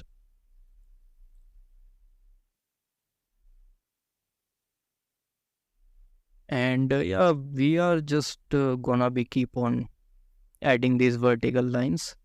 So again, as you go to the corner, try to make sure that these vertical lines don't actually stay vertical from the front. They basically the direction should be towards the corner as you reach the corner, basically. So That's what should happen, and you're gonna see that I'm gonna try and do the same thing as well.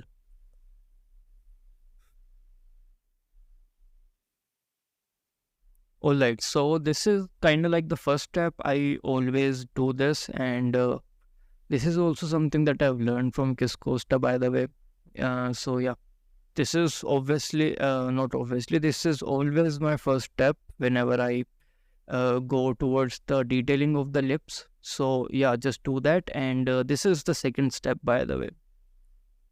So the second step would be to pick few of these, right, and just extend them into the lip. So this is something that we are marking right now, and you're gonna see that I am gonna be using the camera, like the Johnny Depp reference, to basically mark these lines as well, so that I can actually get right amount of distances between them. So that is also something you can do, by the way. It's totally fine.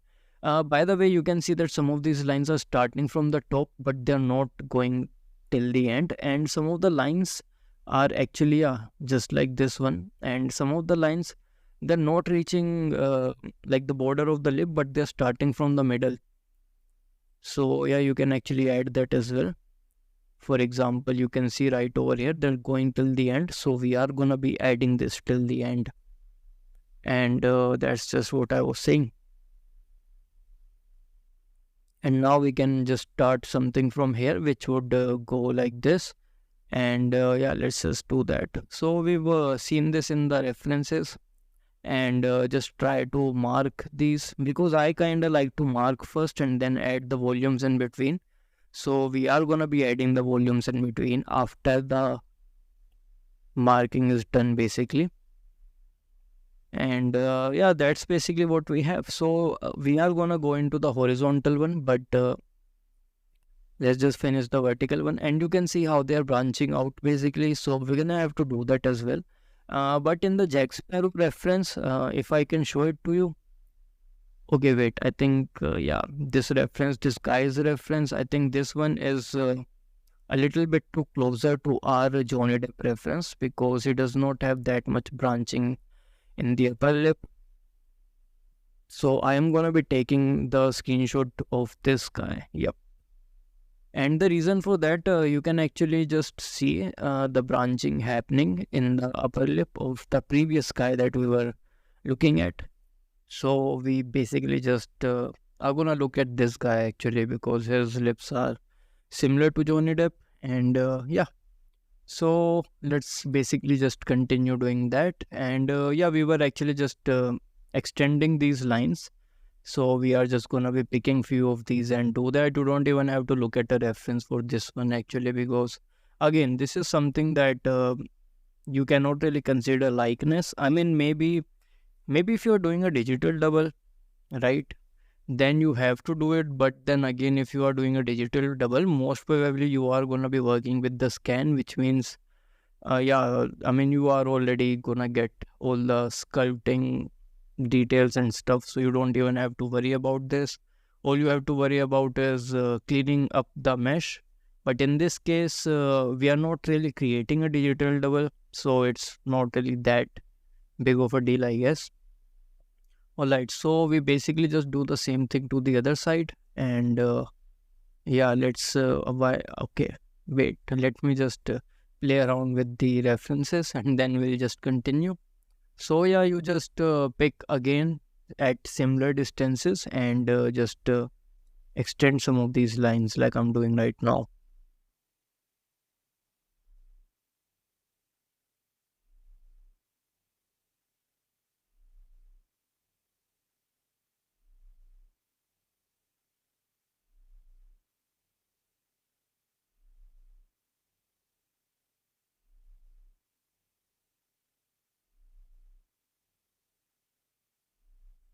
So we are mostly done, and you can see I'm actually just doing this pretty quickly. I don't even have to think about it too much, because in the end, it's pretty forgiving actually, this part where you are literally just extending the line. So yeah, we can actually just start incorporating some of the things.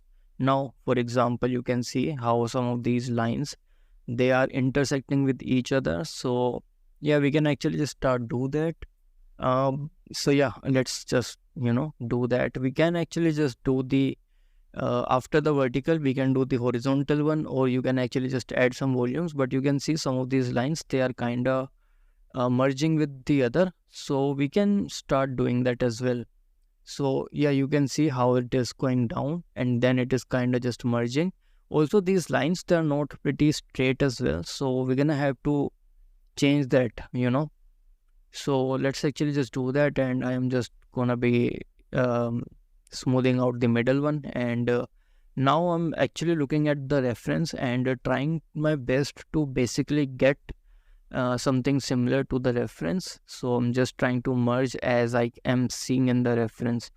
So that's what it is. And now you're gonna see that I'll just select my normal brush. Yeah, okay. I guess clay strip brush, and then start adding the volume in between. So that's how we are gonna get this puffiness.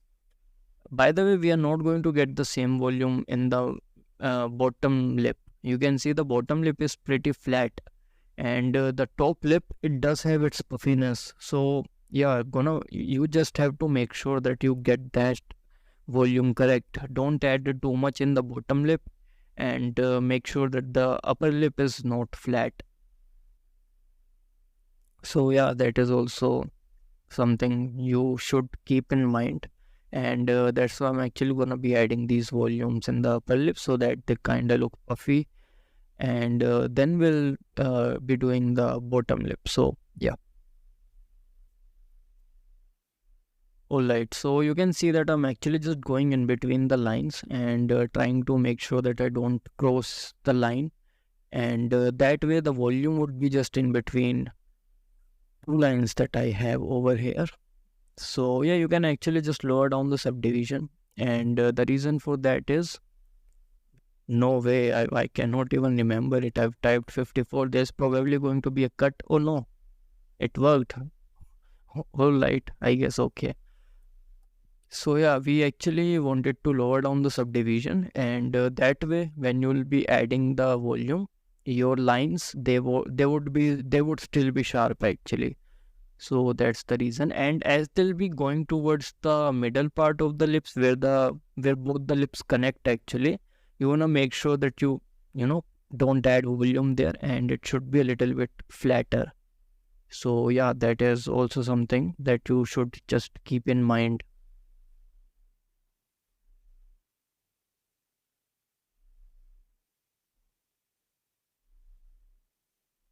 This adding thing is actually something you can say it is kind of like my way, not my way. Actually, this is something that way I sculpt volumes, like not in the lips only, but I also, whenever I do the wrinkle stuff, I usually just do it this way.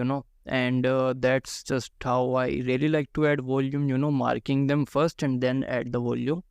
For some reason, this actually works pretty nicely for me. You don't have to do this. You don't have to like add volume like this. You can actually have your own way. But this is something that I really, really like.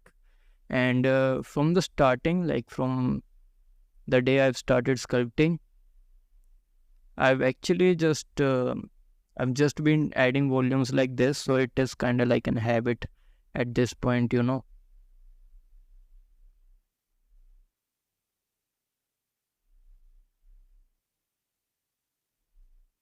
All right. So basically, the thing is, we are actually just gonna be adding volumes like this in the whole lip.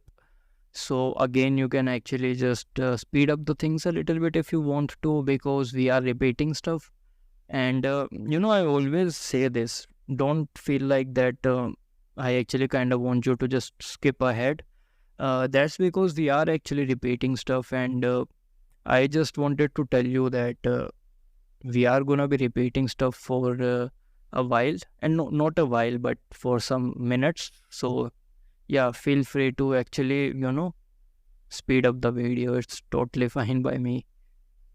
But yeah, you can see that we are actually just adding the volumes in between, and going down the subdivision, it didn't really work that nicely. I feel like being in the higher subdivision is actually working better.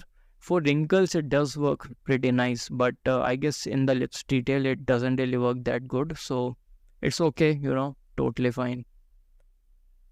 So after we'll be done with the volume, we're gonna be start adding more of these horizontal and diagonal lines. But yeah, we also need to break up these lines. They are coming straight down, but if you were to look at the lips, like in the reference, you can see that they are not straight lines, right?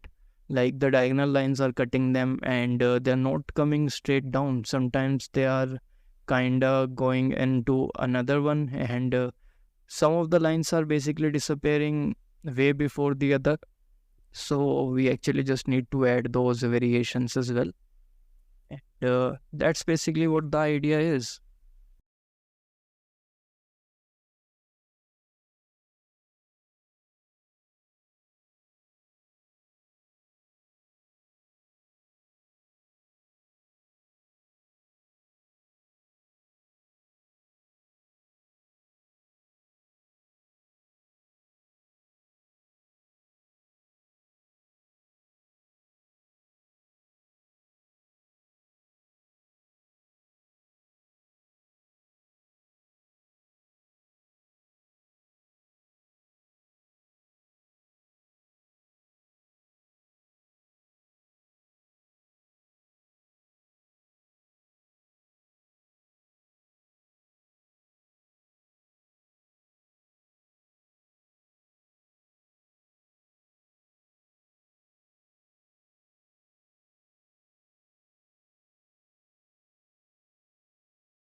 All right, so you can see that we've actually completed adding the volume, and it already have started looking pretty nice. But one of the things that I feel like, I think we made this a bit too much puffy, and in the reference, I think because the lips are dry, they don't really have this puffiness. They kind of look flat, right? And not the bottom lip flat, like not too flat basically, but still a little bit more flatter than what we have right now. So I feel like we should actually just flatten it out and basically start removing some of the volumes. So you can do it with multiple ways. Actually, you can actually use the scrape brush, or you can just do that by using the clay strip brush. But okay, I don't think I'm actually doing it right now. Yeah, we are gonna be subdividing some of these volumes so that we can actually create more variations. So yeah, that's basically what the idea is right now. I'm not flattening out any of the volumes right now, but yeah. Okay, yeah, this is also one of the things you can do. You can actually extend these towards the skin area, and yeah, you can see that I'm dividing the volumes a little bit more. So you can see how much of the divide we have, and some of these lines, they basically disappears at the middle part of it, so somewhere around here, and it just feels like there isn't divide to it. You can see that they disappear at the start, and they connect at the start as well. So yeah, just like this. So this is like the next step, this is kind of like the third step. The first, wait, not the third, I think the fourth step. Yeah, the first step was to add those small little lines, small little vertical lines. The second step was to extend them. The third step was to add the volume. And this is the fourth step. So creating some divide in between the volumes is basically what I'm doing. And as I was saying, I think the volume have gotten a bit too puffy. I think I am actually going to be flattening them out in the future. And if I don't do that, just forget what I just said, because again, I don't remember exactly what I do. It's been a while since I've recorded this course. So, yeah. But yeah, you can see that I'm actually just extending all of these lines and basically finishing them in a place where it actually makes sense. I'm not leaving them behind basically, because they are coming down. All of them are coming down. Some of them are extending till the end, and some of them are just merging at the start. So that's basically what the idea is behind, extending these lines.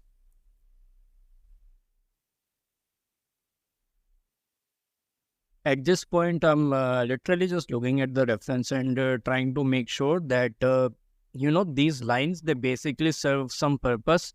And you can see that some of the lines, they're extending and some of them are not. And yeah, each of them, they should actually have something to contribute basically, even those who have not been extended. And that's basically what the idea is actually, looking at the reference and trying to make sure I can match it as quickly as I possibly can. So yeah, you can see that the lips are already starting to look pretty nice, even though we still have not added so many things. And I am just pointing out some of the volumes and stuff, like some of the lines, how they're connecting. And you can actually just take it as a reference. So yeah, you can see that we kind of had this V shape in the reference, and I've actually just pointed that out as well. So we are going to be adding this V shape ourselves. And yeah, that's basically it actually for this part of the lip. This is, I think, what, fourth layer? Wait, I don't even remember. I think it is the third layer, right? The first one was the vertical lines, and then extending the lines, and then adding the volumes, and then doing this. So kind of like fourth layer. But yeah, you can actually just extend the line from the start. It doesn't really matter. And yeah, that's basically what you are gonna get. So once we'll start adding some of the lines that would cut these off, it is actually gonna start looking way better. Even though it is still looking pretty, decent enough. So that's actually pretty nice. Yeah, you can clearly see that we haven't really done too much, but it's already looking pretty nice. Alright, so now we are picking up the direction brush, and we're gonna start cutting these down. So you can see that in order to add some more variation, I'm actually just using the direction brush. And yeah, you can see that we can use the direction brush diagonally and horizontally, basically, to cut them on either 45-degree or 90-degree. So these are the two reasons, like, yeah, these are the two kind of direction that we actually need. So you can clearly see that we have both of these, and you can see that I've actually just undooed. So I guess we are gonna be, yeah, okay, I've undooed for some reason, but I'm basically just doing the same thing. Alright, so I think we are getting way too much lines. Yeah, yeah, now we are getting a little bit too less. So let's actually decrease the jitter. Alright, so yeah, definitely we don't want too many lines, otherwise it's not really gonna look good. And if you want to, you can try anchored, but in this case it didn't really work. So I can remember that it didn't really work. So yeah, you can see, just try to figure out a setting that would work for you. So yeah, it would work. And you can see that I'm using the airbrush, but I'm getting way too many lines. I don't want that many lines. Also, the strength is a bit too much and the size of the brush was a bit too much. So let's increase the jitter and let's see. So this is what we have, but I think the strength is again a little bit too much, and the size of the brush was bit too much. So I've actually just not increased, but enabled the randomness to see if I could get something nice, but it isn't really working. So let's decrease the random angle to something like 20, and yeah, it's still not working. So let's try 40, and all right. So this is what we are getting. Yeah, I'm still not liking it. So let's try something else. Let's try decreasing the ratio so that we actually can get more lines, I think.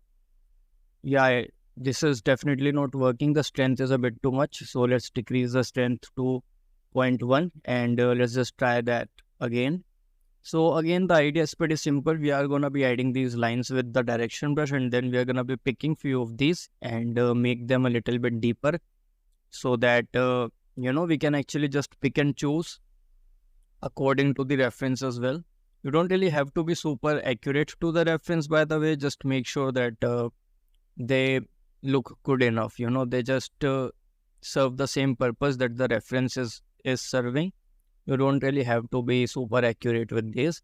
So yeah, the first thing would be to just add this like this, and then we're gonna be picking few of them up. So you can see how they are going diagonally, and then we have some of the horizontal one which we are gonna be adding as well. But let's just do the diagonal one first. Alright, so I think we've added, and yeah, now we are gonna be adding some of the horizontal ones. Again, the strength should be pretty low, because we are gonna be picking few of them on our own, like manually we are gonna be picking few of them, and then we are actually just gonna be making them a little bit deeper so that they'll pop out. Right now they are pretty less strengthened. I don't know how would you say, but the intensity is pretty low basically, and yeah, it won't really work. So let's actually just use this brush first, and I'm gonna be smoothing it out from the part where the lips meet, because that's just how it was in the reference. And now, yeah, the manual stuff basically starts. As you can see that I am actually just looking at the reference and trying to figure out how they would look. So you can see this is line. We can actually just pick this up and start making it like more deeper, so that it actually looks better.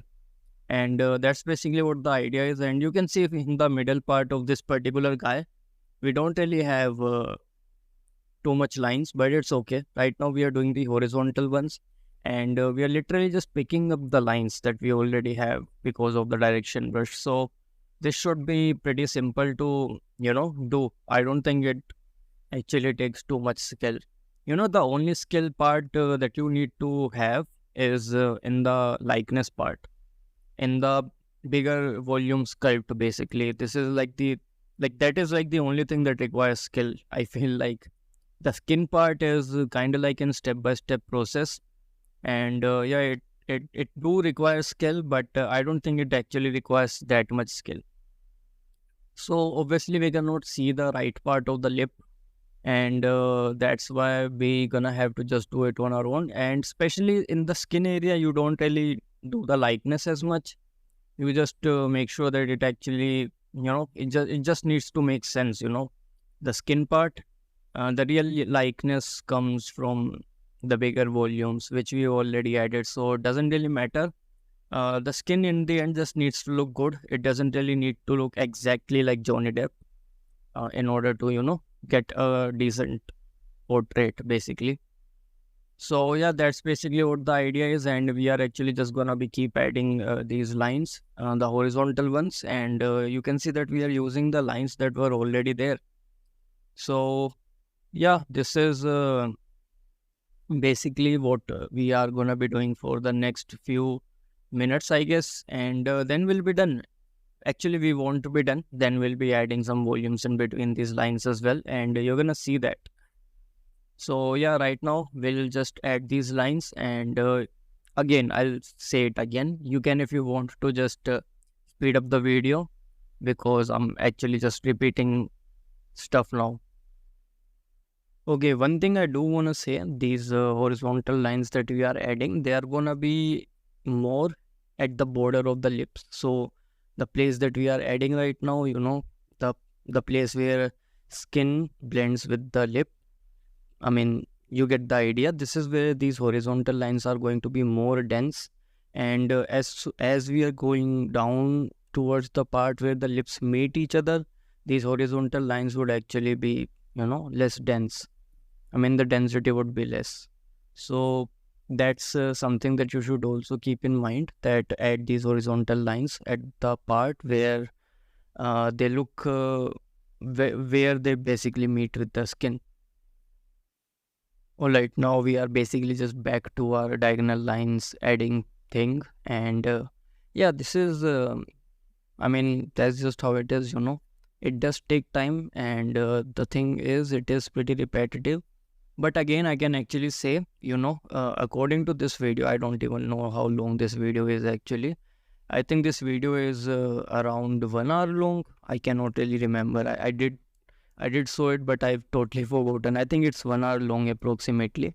So one lip basically takes 1 hour to complete, and that just gives you the estimate time that you can actually just complete a portrait like this in, I think, 15 days kind of a period. So I don't think it's really that time taking. The reason that I'm actually posting it so long after recording is because I actually have to edit all the stuff as well. So editing does take time.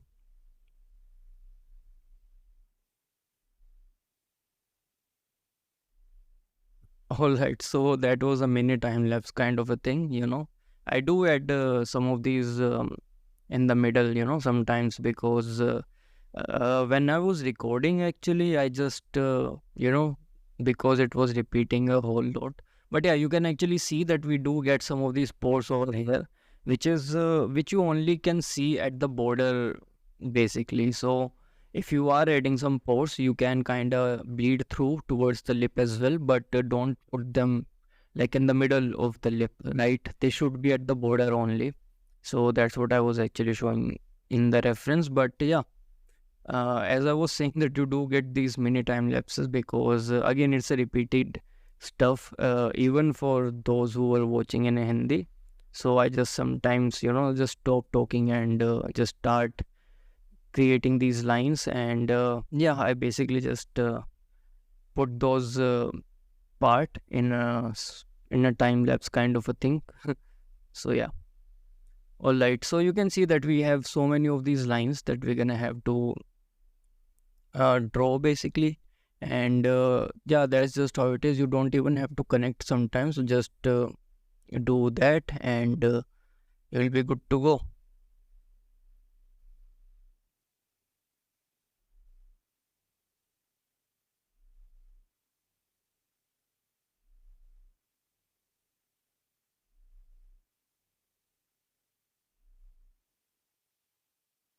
Okay, not all the lines should actually start from the top. You can see that some of the lines, they are basically starting from the middle part and they are ending at the middle part as well. So not all the lines are connecting the top area where we've actually just created the vertical lines at the start. So that is also something that you can do, right? You don't have to connect all the lines from those vertical lines that we've created at the start. And yeah, just make sure that you follow the reference and break these volumes decent enough that they look natural, don't do it too much, neither do it less. Just make sure that you stop at the right time. And yeah, just don't keep on breaking the volumes. That's basically what I'm saying. Otherwise, there are so many details that you can actually just add forever, and you don't really want that. If it is looking good, then just leave it. And if you do want a whole lot of details, then simply just use XYZ maps. Seriously, they are really, really good now, and they do give you really, really nice result. But then again, our purpose is not to make something super realistic. Our purpose is to be able to just create skin on our own, so that we can actually have that confidence.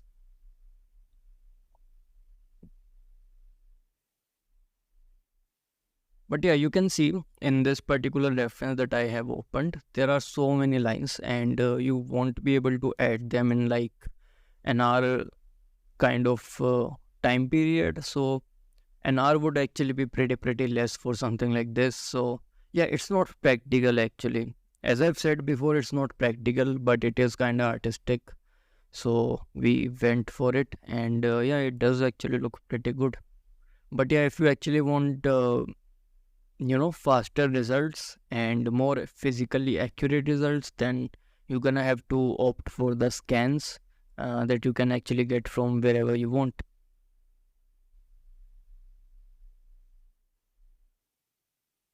I think the only two websites that I know of, they are Texturing XYZ and 3D Scan Store. Yeah, I don't think that any other. I don't know if there are any other website. If you do know, let me know. Maybe text me or something. It would be pretty beneficial actually to know more of these websites that offer human face scans or human body scans. So yeah, that would be pretty nice.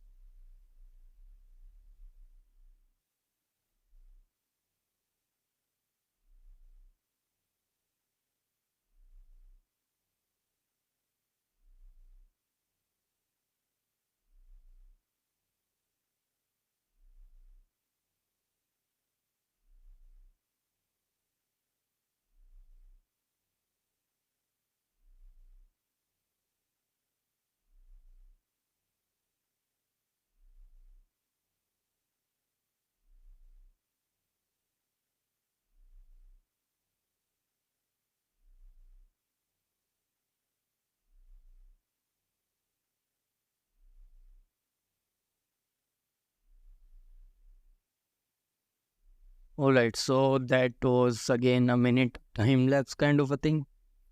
And you can see that we've actually created pretty decent like horizontal lines on the left side of the lip, but the right side is still, pretty left with only the vertical lines basically. So we are just going to be doing the same thing on this part of the lip as well.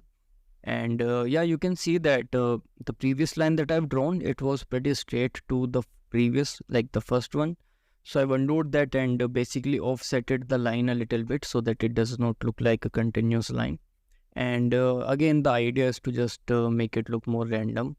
And yeah, you can see that there are some crisscrossing happening, so you can actually just add that as well. Just literally add whatever you're seeing is basically the way to go.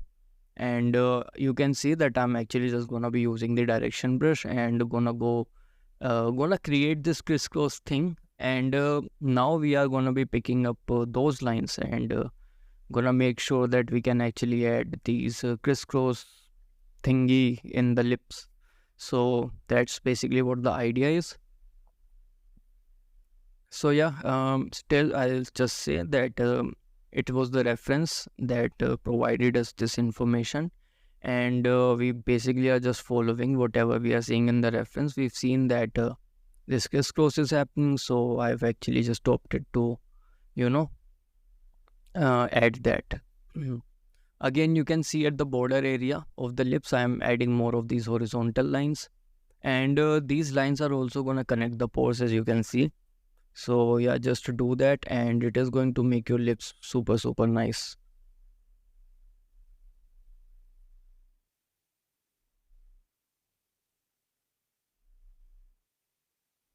This video, I can say, I don't know about the video, but the audio is definitely about to end. The Hindi version of the audio, so I'm most probably gonna be giving you a time lapse pretty soon. So yeah, I mean the bottom lip is actually going to be similar. So I don't think that I really need to talk about the bottom lip. It is just going to be pretty similar. The only thing that I do need to talk about the bottom lip is how much volume you actually need in the bottom lip, because the upper lip is still a little bit more puffier, a little bit more I don't know, spherical volumed. I don't know what do you even call it. I think puffiness is the correct word. So we're gonna have to talk about how much volume you actually need in the bottom lip.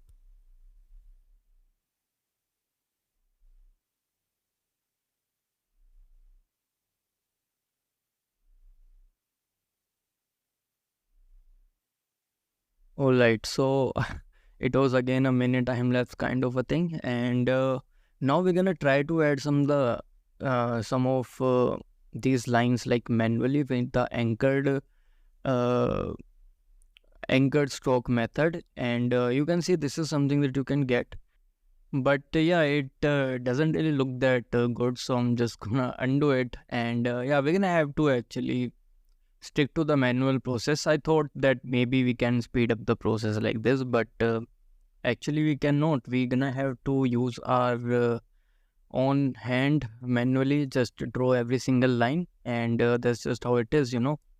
So yeah, we'll basically just continue doing that, and I don't think there is anything else that has actually been left for us to do. The only thing be that would need to be done is to just add some volumes in between these lines, and then we'll be done with the lips.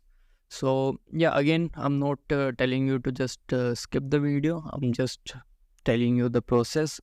So this is how the lips are looking right now, and we can actually just continue doing more lines, and yeah, we'll see. I'll actually see you in like a minute or so, because a mini time lapse is coming again.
Alright, so you've seen me just draw the lines, and this is what we have right now. So yeah, it actually does look pretty good actually, you can see. So we are just gonna be continuing from here, and we are most probably gonna be adding some volumes. As you can see that I have clay strip brush. Okay, I don't have clay strip brush now. I thought that I am gonna be adding some volumes in between the lines, but apparently I'm not. Uh, let's see. So again, I'm actually just keep on continue, like keep on adding the lines. Just add the lines. That's what we have. But yeah, this is how it looks, and it actually does look pretty good. All you need to do is you basically just need to repeat the same stuff for the bottom lip, and you will be good to go. The only thing that you need to keep in mind is the lines. They are gonna be a little bit more separated out, and the volumes are going to be a little bit more flat. So that's like the only thing that you need. And yeah, you can see that we are actually gonna continue doing the bottom lip area, and we didn't had the pores here, so I'm just gonna add them right now.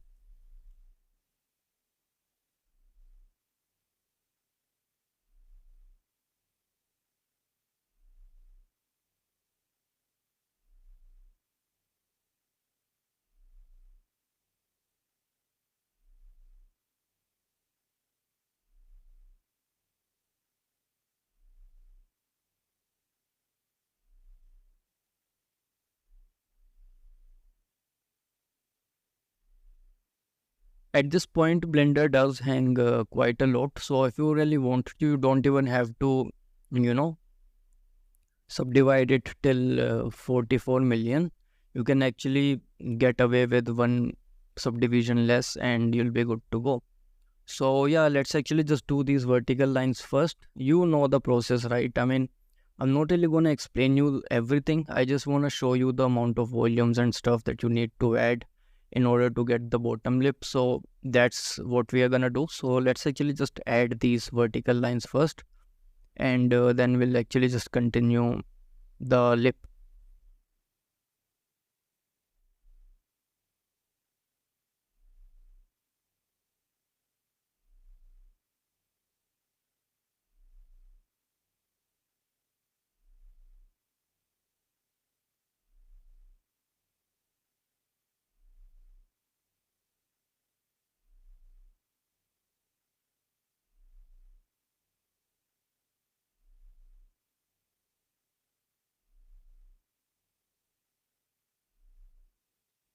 Alright, so first step have been done. We've added these lines, and again we are literally just gonna be doing the same thing. So what we can do, we can actually just go into the reference, like into the camera, and we can actually just trace down some of these lines, which is something that yeah, we basically get likeness at the lip level, at least the bottom lip level. We have not done that for the upper lip, so yeah.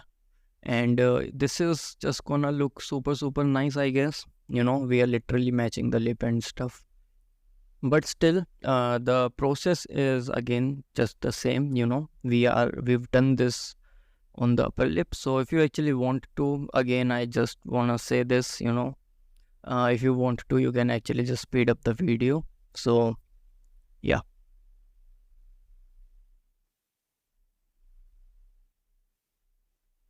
All right, so we can actually see some of the horizontal lines as well, and I feel like we can add those as well. For example, you can see that we have this volume where this L is been created, the opposite L kind of a thing. Yeah, this one.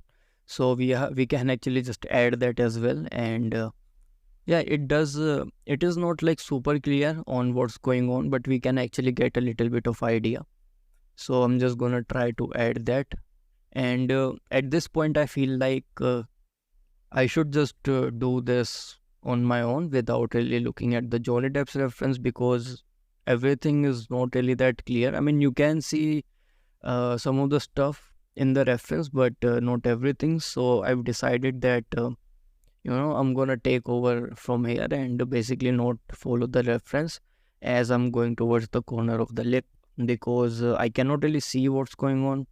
So I thought that it's okay, I can actually just do it on my own. So I'm randomly just picking up few of these lines, and yeah, you can see that I'm just extending them just like we did with the upper lip.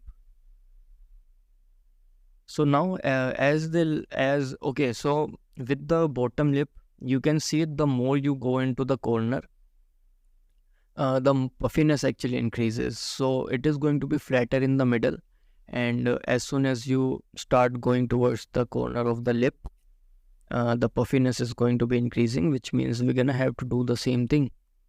And you can see one thing though, that the lines, they basically meet, like they go towards the end where the lips are meeting each other. So we're gonna have to do that as well. And I am gonna be doing that for both of the lips, I think, for the upper and bottom lip. I cannot quite remember it, but yeah, you're gonna have to do that for both the lips, I think, especially in this case, because we can clearly see it in the reference. If your character is if the character that you are creating does not have these lines extended towards the middle part where the lips meet, then you don't really have to. But I can clearly see that in Johnny Depp reference, he does have it towards the end. So I am just gonna be doing that. And now I am just gonna be start adding some of the volumes. So I'm not gonna add too much. I don't wanna make it look spherical or something. So yeah, just keep that in mind. I've been keep on saying it that the volumes in the bottom lip are going to be more flatter. Alright, so you can see the technique that I'm using. I'm basically just adding the volumes at the border of the lines, and this kind of gives an illusion that even though there is some volume, the volume is pretty flat. So now all we need to do is we just need to flatten it out, as you can see. So yeah, just to do that and you'll be good to go. Just you're gonna see the same thing again. So if I were to just repeat the same thing, you can see that after the blending is done, I am just gonna be again doing the same thing. So adding the volumes. Yeah, you can see that I'm not I'm just saying that don't make it spherical, the volume should be more flatter. So you can see, okay, so this particular volume is a bit small, so I cannot really do the same thing on the border. But yeah, let me just show it to you. You can see that I'm emphasizing the border a little bit more so that I don't actually create spherical volumes. The volume still needs to be flat, so that's just how it is.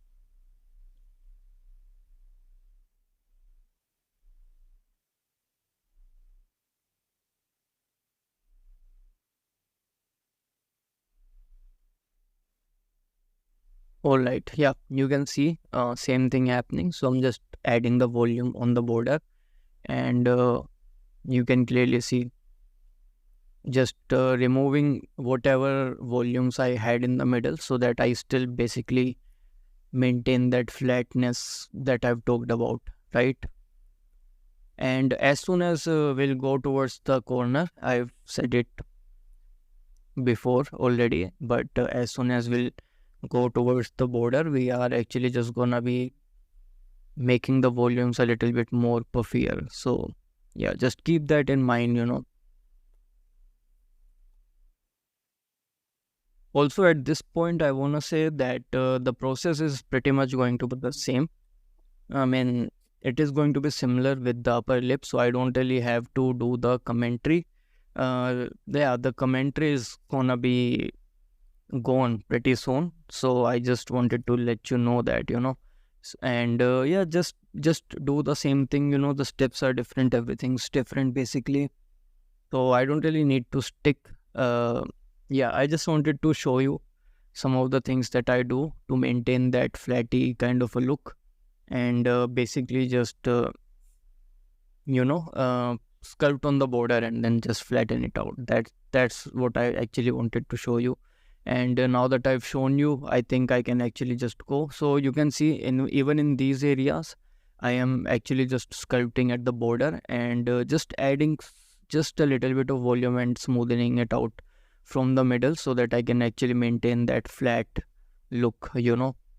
And yeah, you can see that's what we are getting. So yeah, I think I've talked enough. I think you know the process now, so I think it's best for me to actually just leave you with a time lapse. And in this video we are gonna be done with the lips, by the way, and in the next video we are gonna be doing something else. I cannot quite remember what's the next video, but yeah, I'll actually just see you in the next one. And just enjoy me watching, not me watching, but enjoy me sculpting the bottom lip, I guess.